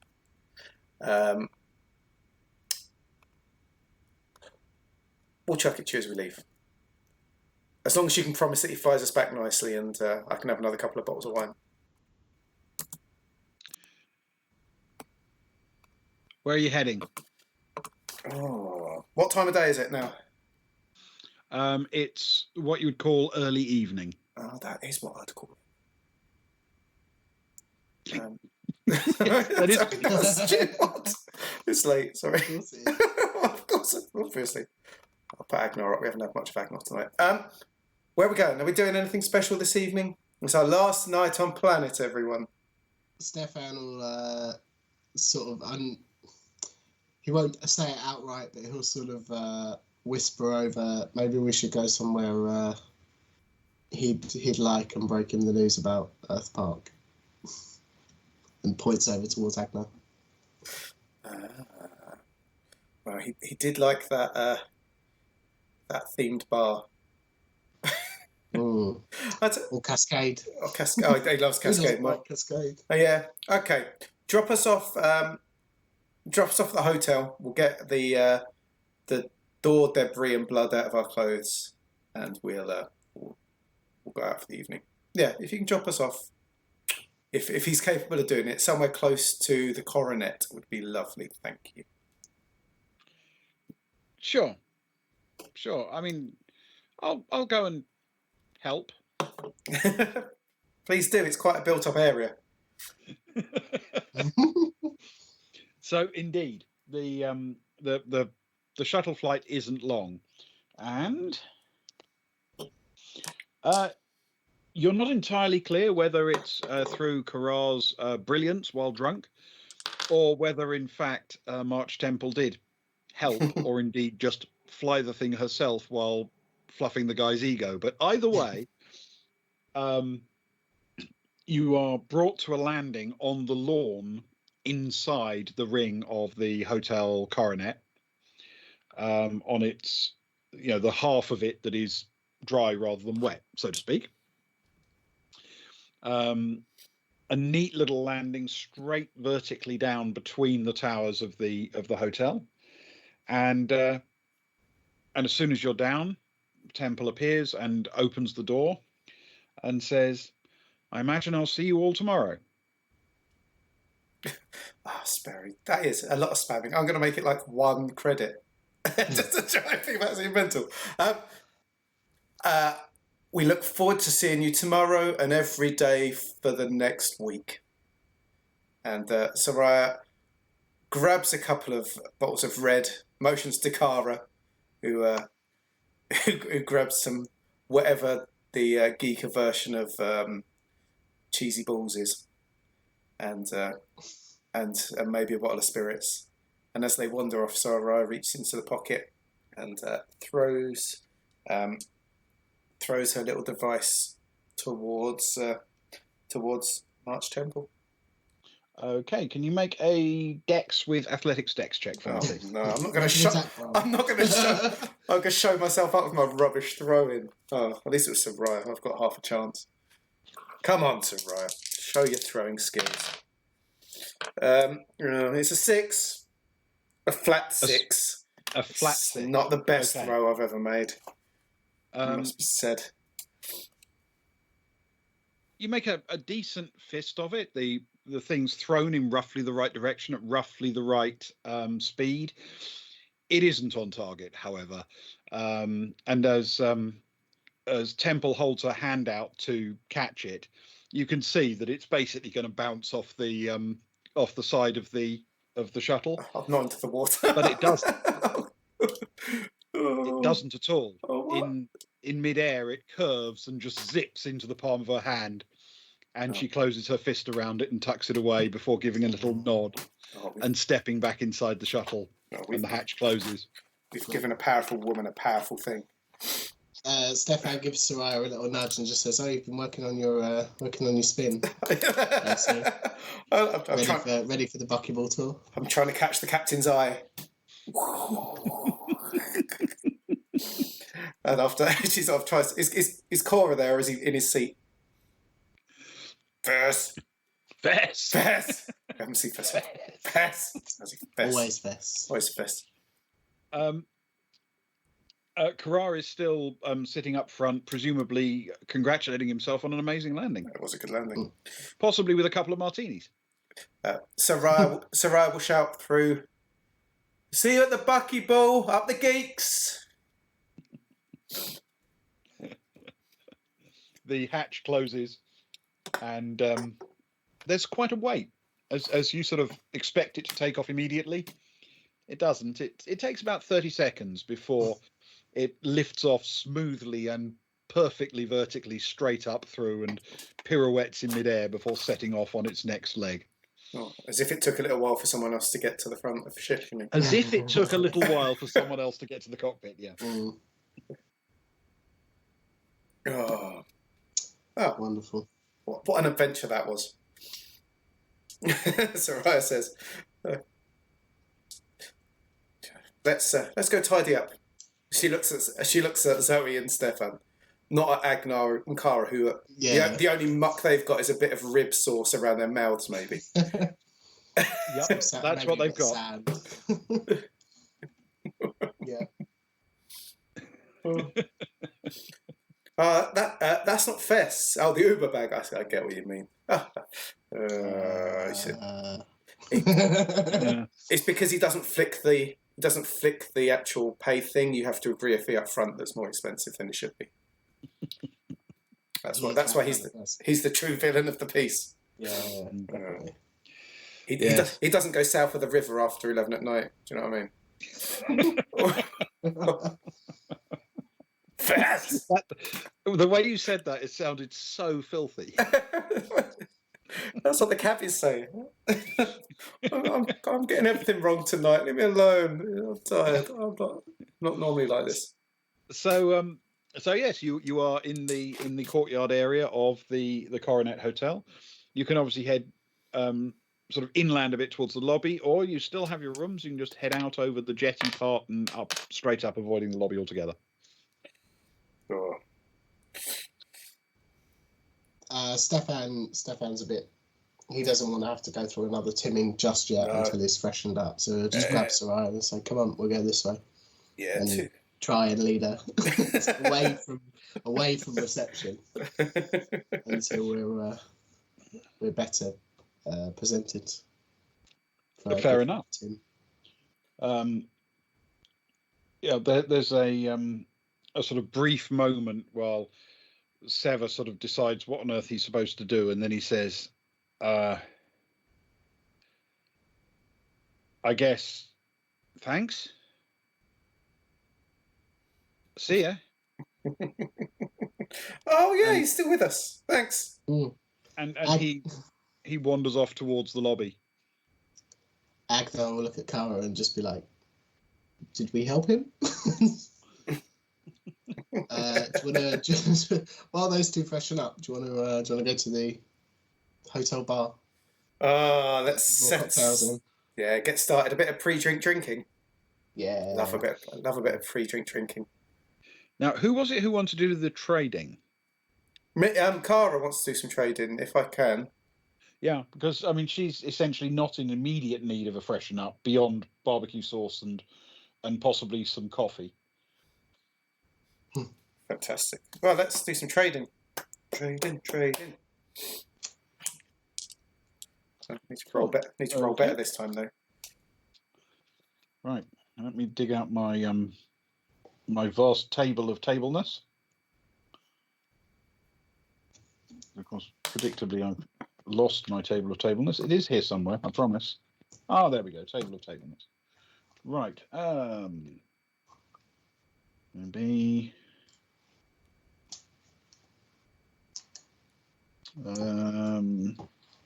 Base 5. +1. Okay.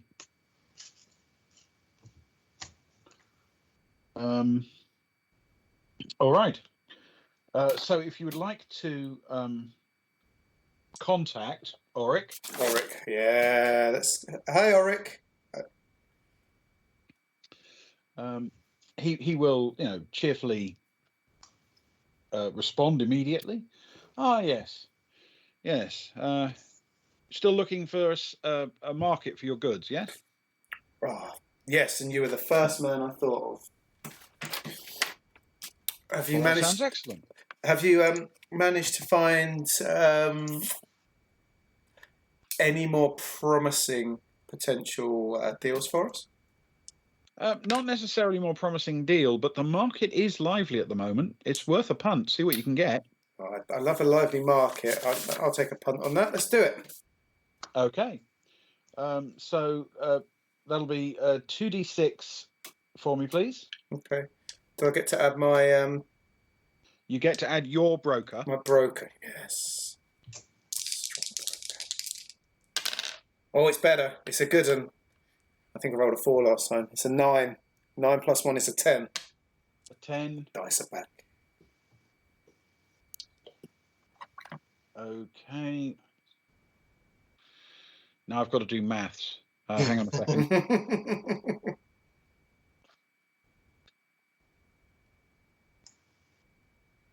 Okay.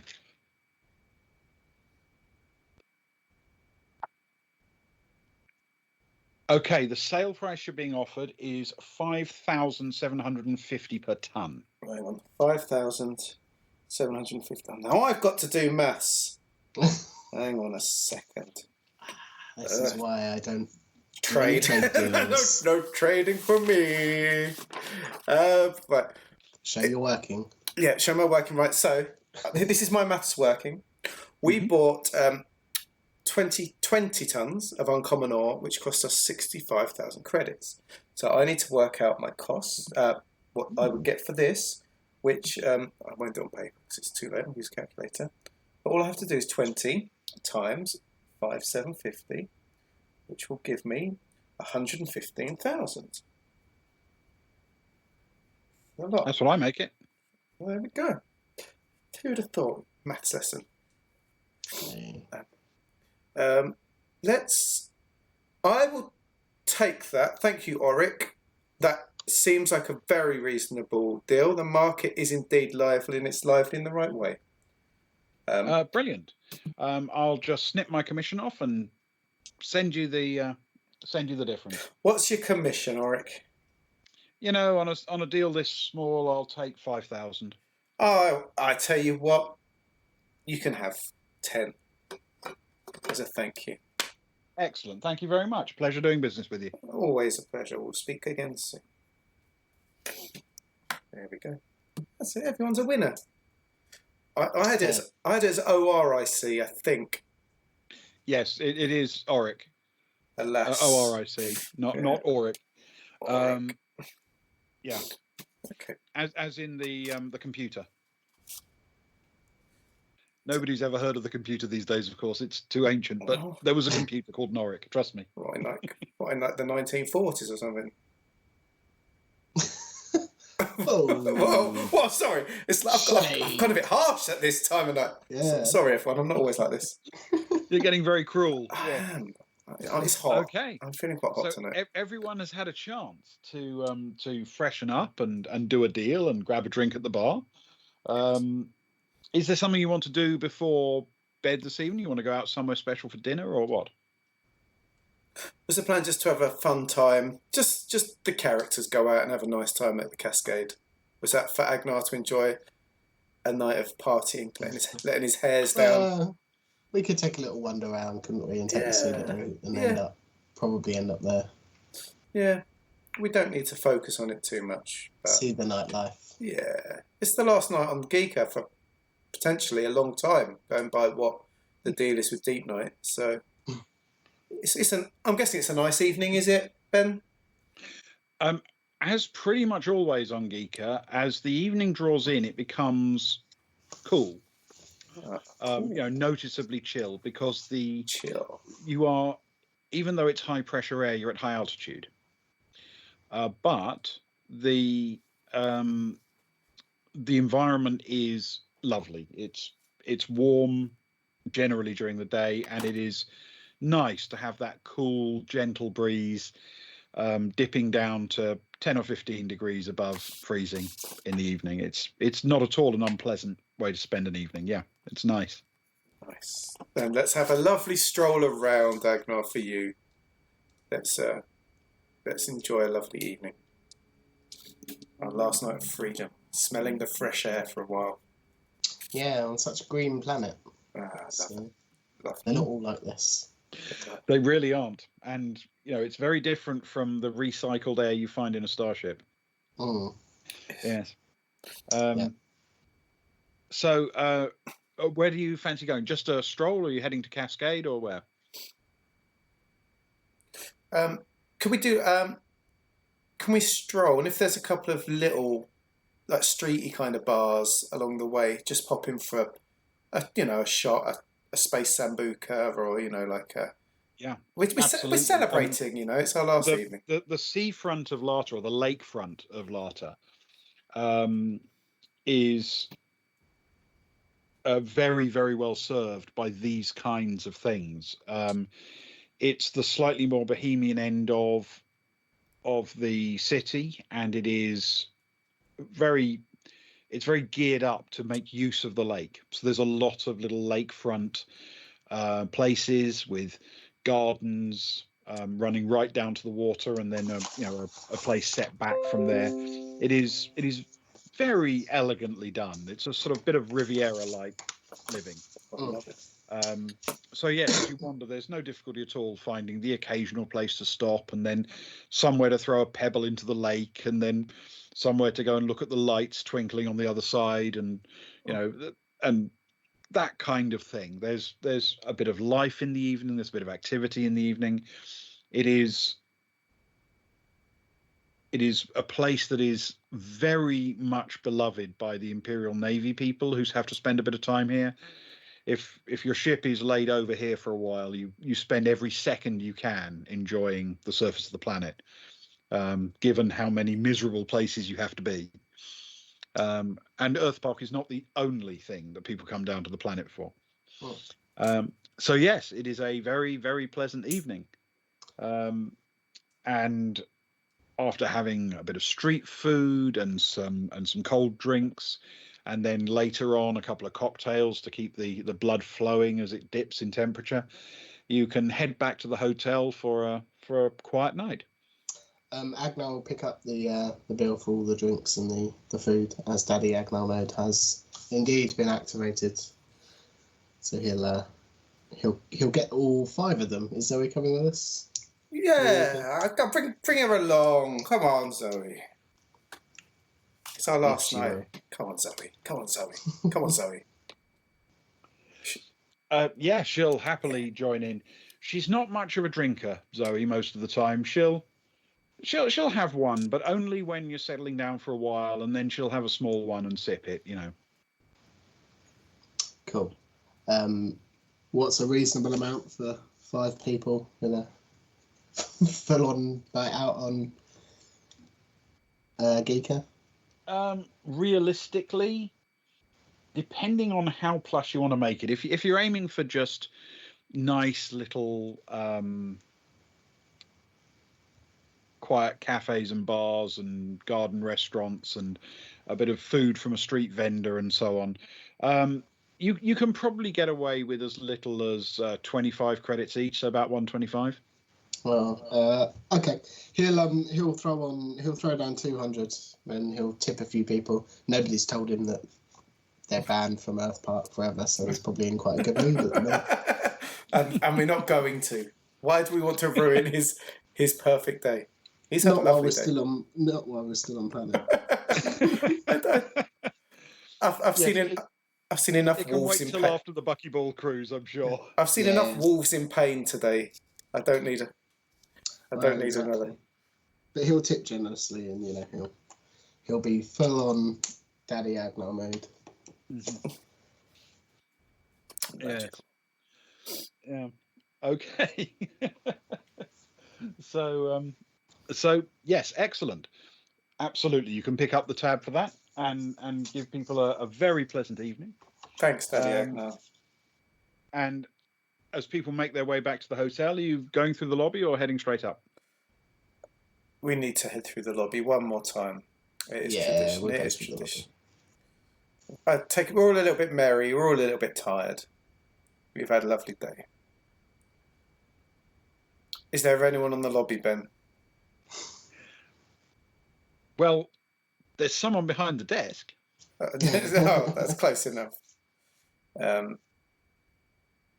Soraya, she's had quite a.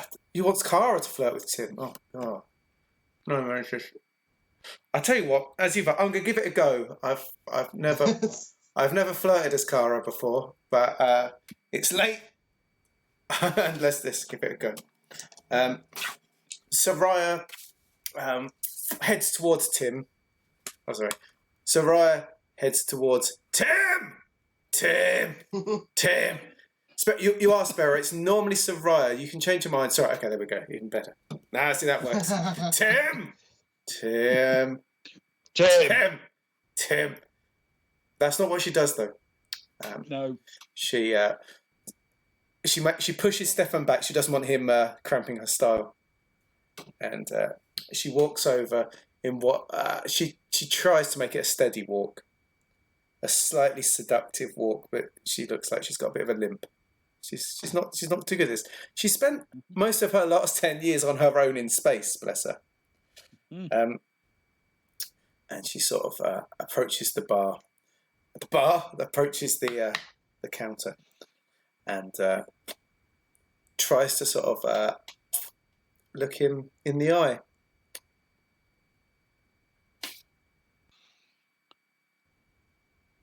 There is this slight weariness. This is a Tim you've seen a couple of times before. Is it one of my favourite Tims, though? It is, in fact, your very favourite Tim. This is Sparrow. This is perfect.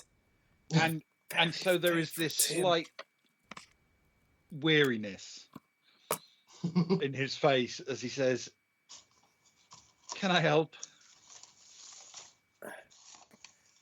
I will. I'm just entering Mr. Leno in our competition. That's not what she says. That makes no sense to him at all. That's not a very good way to start flirting. Mentioning She would another not man's understand that one bit. No. mentioning another man's name. She says, a bit less raucous than normal. She a half smile. She dials it back a little bit. Hi Tim, how are you doing this evening? She sort of leans onto the counter, puts her head like I'm doing now. I'm doing a bit of LARPing. Hang on, there we go. Very well, thank you. Very well. Did you have a good evening? We did actually. It was a beautiful time. We got to walk down the lanes, bit of street food, a couple of drinks. It was a beautiful. You live in a beautiful place. You must feel so fortunate to live here. Well, no matter how nice the place you live, you still yearn for things you haven't seen, haven't experienced sometimes. But yes, it could be an awful lot worse. She feels a vibration in her pocket from her device, and she quickly flicks down at it surreptitiously. And it's a message from Kara saying, touch his hand. So she's a little bit awkward, and his hand's not even near the counter. So she sort of reaches over a bit too much to sort of like stroke against his sleeve, and then she's like, "Do you work out, Tim?"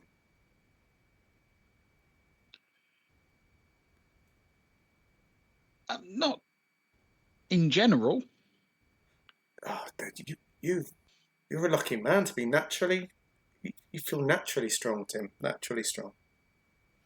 Oh, thank you. Do you come here often, Tim?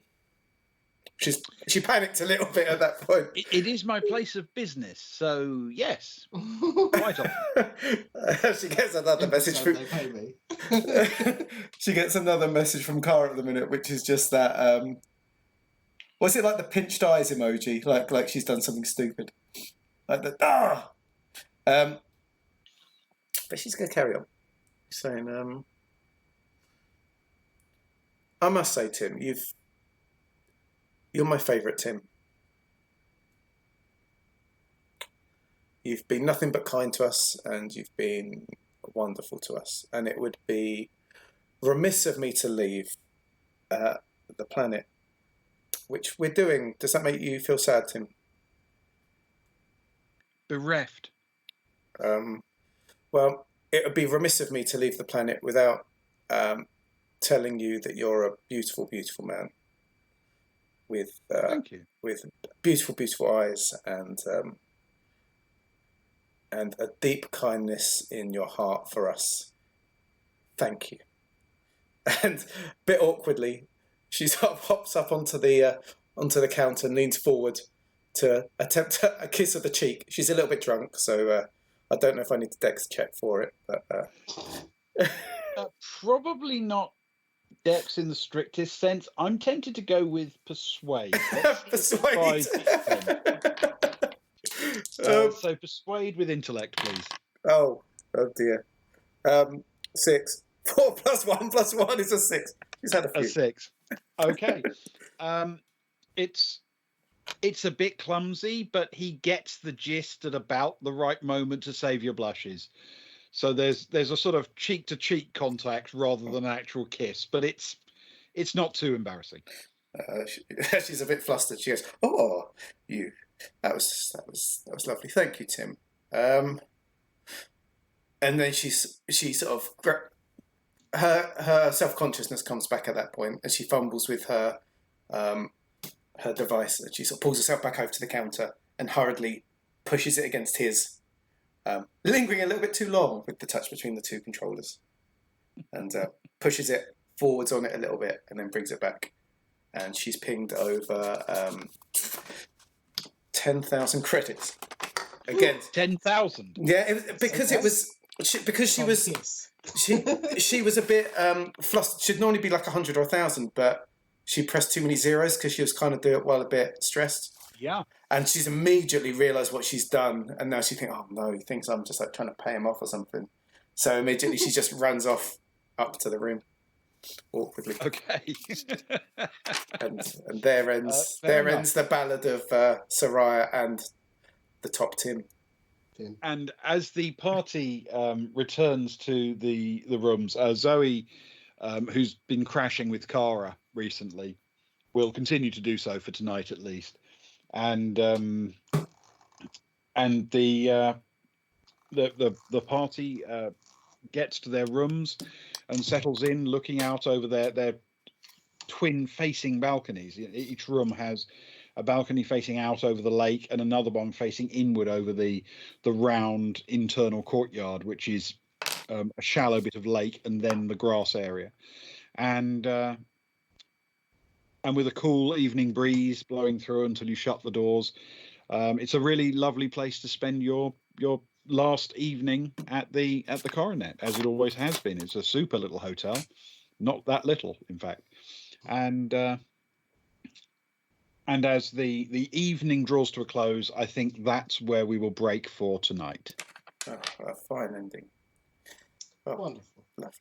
We need to roll a dice, Ben, for those. Yes. So just a quick reminder, just in case anyone's got points they want to burn and they don't want to spend them on Rose's cat. Tonight's prize is this paperback. Actually, not literally this one. I pulled this one off my bookshelf, but the point is there is a physical paperback of my Soldier of the Republic, which obviously I will sign and send to you if you enter the prize. It's 200 of the credits that you earn by watching the channel. You can enter up to twice. Just give you a couple of minutes to do that, and then we'll roll a die. Yep. Right. So while we're waiting, in case anyone else wants to add their add their name. A quick roundup. We're back tomorrow night, aren't we, with you, Luke? Oh, grief, yeah. Midnight tomorrow UK time. I'll be playing Alien Isolation, so come and join me squealing for an hour on Saturday night at midnight, Sunday night at midnight UK time, which is 7 Eastern US. Just sit in and chat. I chat to people in the chat just because it's it is midnight. It is a late one, but I sit there and I chat with people in the chat just because it stops me being scared, having the people to go through it with, because it's a terrifying game. So come and join, and it'll be loads of fun. And that'll be for Saturday night and Sunday night.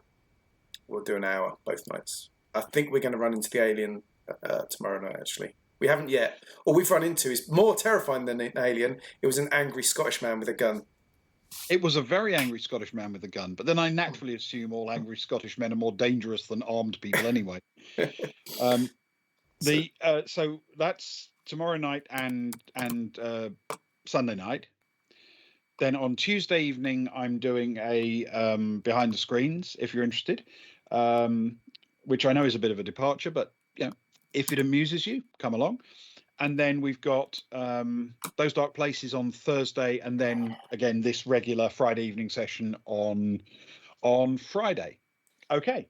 We need a Rose's cat. We need a Rose's cat. Ben. We need a Rose's cat. I'll do a Rose's cat quickly before we do the draw. Then hang on a second. A Rose's cat. I don't know if this is a good Rose's cat. We'll find out. They're all good. Sparrow will be the judge of that. Meanwhile, aboard the Baltic Star, Rose's cat was being introduced to the large circular lounge with its impressive viewing windows. Rose was holding her up at each of the windows in turn to see what might interest the kitten. From this vantage point, one side of the lounge was ideal for looking down onto the ocean world below, dotted with islands. The cat was unimpressed, twisting to look away towards the other side of the lounge. Rose took the hint and carried Caboodle to the other side, where the most imposing sight was the huge warship Italia, covered with lights and with a small armada of other craft moored or moving slowly around her flanks. Again, the cat was unimpressed, seemingly now twisting in Rose's arms to look back towards Giikur, now slowly darkening as the Baltic Star's orbit took her over the sunrise line on the surface. Rose gave a little sigh and tried again, walking towards the very front of the lounge, where the Imperial Naval Base was close at hand, and beyond it, a vast cruiser under refit. Rose knew it to be the Deep Night Revelation. Now the cat was squirming around to look towards the companionway back to the main body of the Baltic Star. Rose decided to gently put Caboodle on the deck and enjoy the view. Even if the cat had no interest in the lounge, she would no doubt be back at the stateroom when she was hungry. Caboodle scampered off, and Rose walked over to see the planet before deciding to take a seat. It was then that Rose understood what had been capturing the kitten's interest. She was curled up on one of the chairs, eyes open, purring very softly. Rose picked her up, sat down, and then placed the animal on her lap. "New mission," she said to the kitten. "The Baltic Star will travel the galaxy, seeking the most comfortable chair." Caboodle purred more loudly. So there you go. A Rose's cat for you. Now we've got to find some chairs. Add that to list, Ewan, of what of ongoing missions. Comfy chair. That's a shopping expedition, though. Can someone daddy Agnar when we go chair shopping? Because they could be expensive.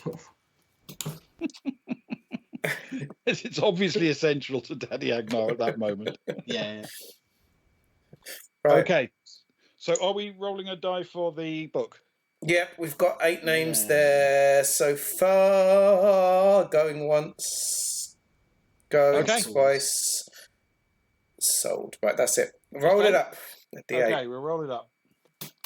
And that is a 3. Oh, so that is Sparrow. Sparrow. Ooh, Congratulations. Shooting across the world.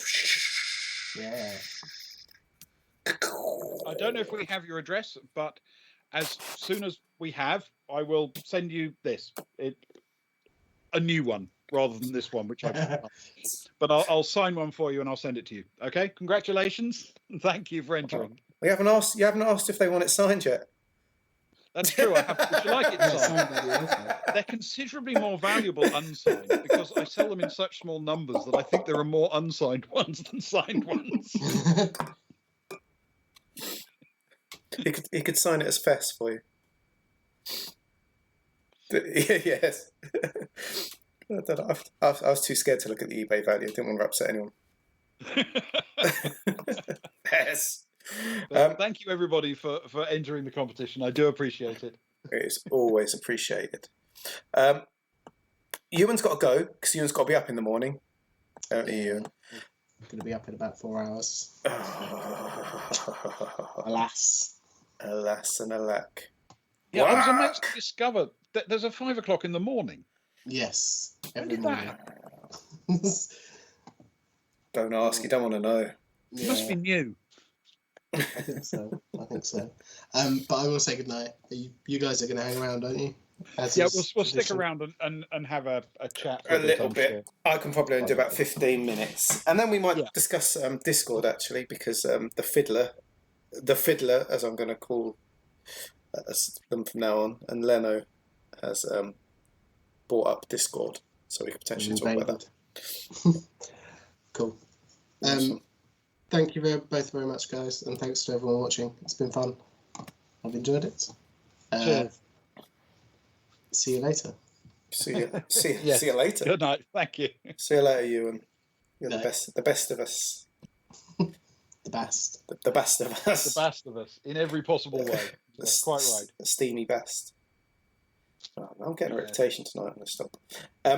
ID Visions, yes, we've got a Discord channel, which Ewan was the man with the link, and now he's gone. Let me see if I can add it on.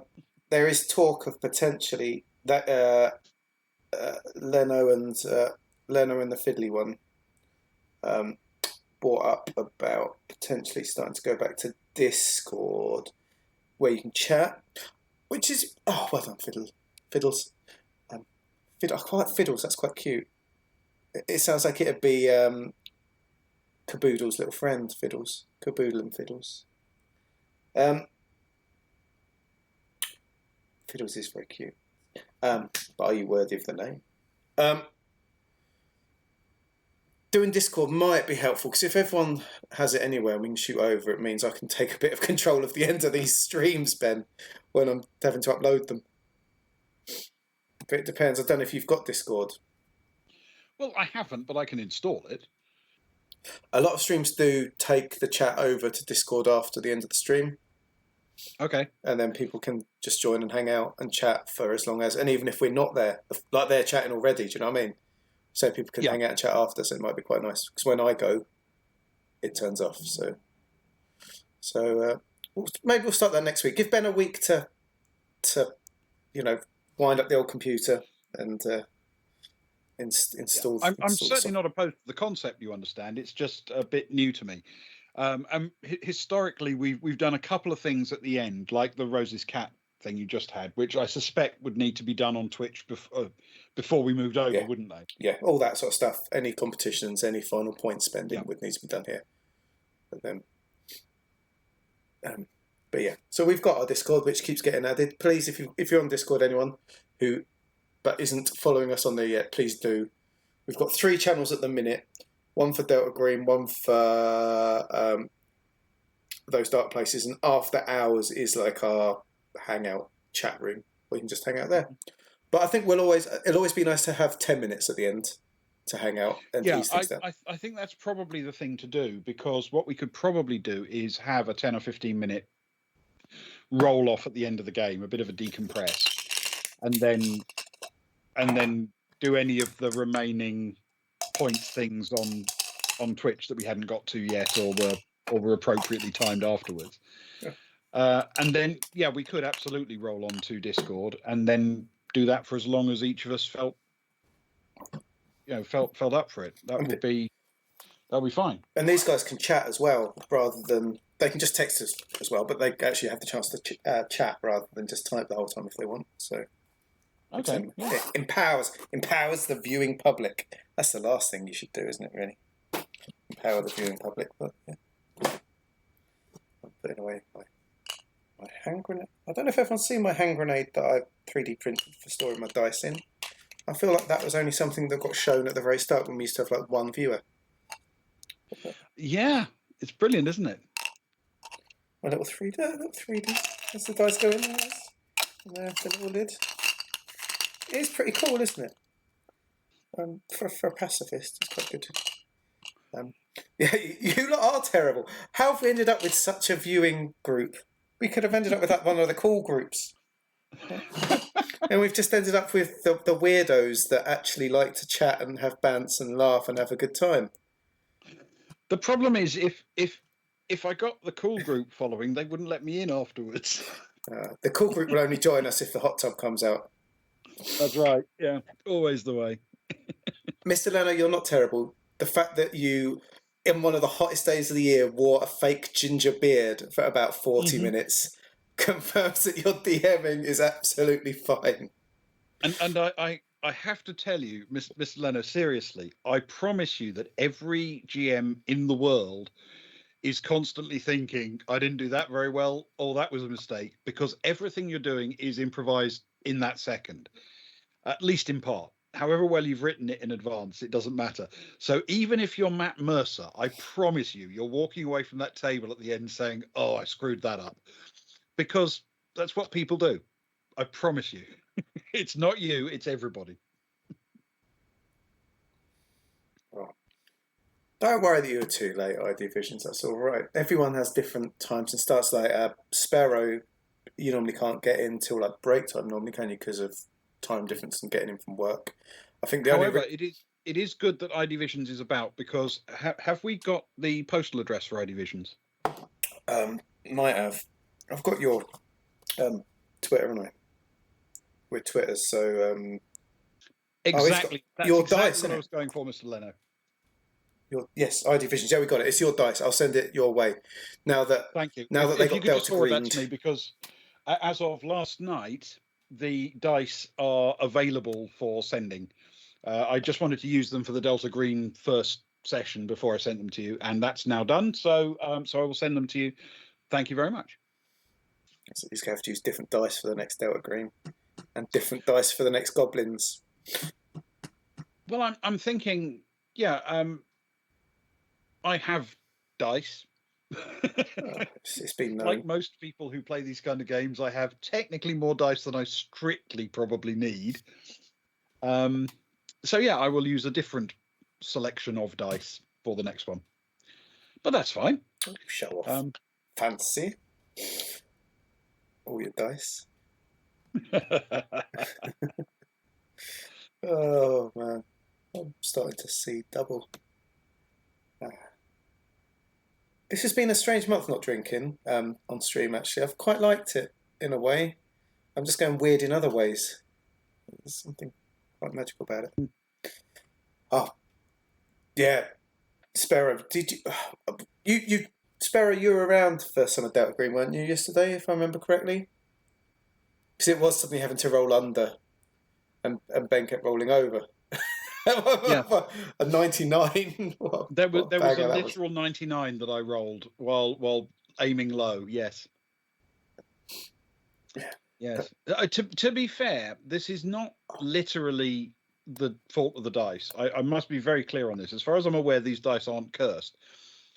I roll very, very randomly, which everybody tells me is what you're supposed to do.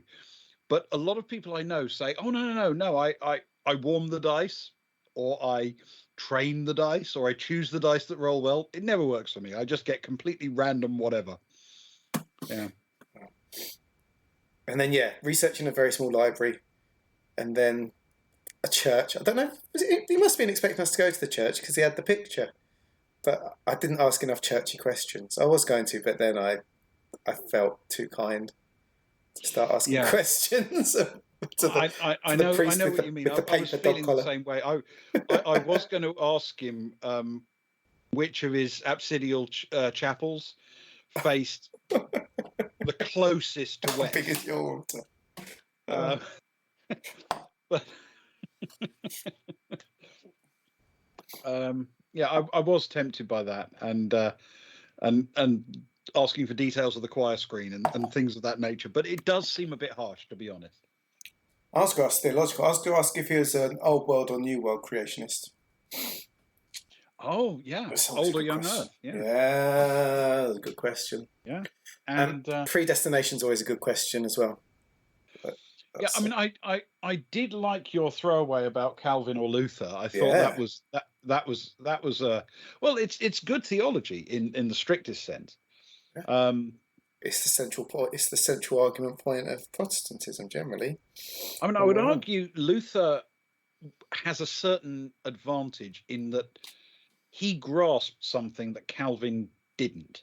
Hang on. Which is, if we're gonna talk Christian theology, we've got to be prepared for our viewer numbers to rocket. no, what I was actually going to do is make a sarcastic comment at the expense of all of Christian theology and history, to be honest. I was going to say that Luther understood that Christianity, the central tenet of it, was about nailing people to things and nailing things to things. And he had actually done that with the church doors. Ah, in the terms. In terms. Worms. Yeah, your German pronunciation is better than mine. Very interesting. Yeah, parts of England is generally Protestantism, but there is, like, in our town, there is a range of churches, and only one is Catholic, isn't it? And the rest is a range of High Church of England, a couple of free churches, United Reform, all that sort of side of things. So it is mostly Protestantism is more common here. Yeah, we got a Methodist, I think, haven't we? And yeah, and we got Baptist. Unitarian? We got Baptist, like English Baptist, which is quite different to American Baptist actually. Yeah. But, and anyway, tonight is not the night for that. Next time we talk about religion, we're going to be in the hot tubs anyway, and like just confuse the metrics. Sure. Just totally confuse. I'll tag it with both religion and hot tubs, and just see what goes on. We'll hold off all the really complicated religion questions until Mr. Leno is DMing. Is DMing and then just save them for them. It is a great combination. Twitch might just blow up. It might not know what's going on. Religious tub talk. Oh, there must be a good name for something like a hot tub religion chat. The Baltic Boys. Yeah. I'm trying to think of a good tea, a good word for Christian tea. Hot tub something. Hot tub.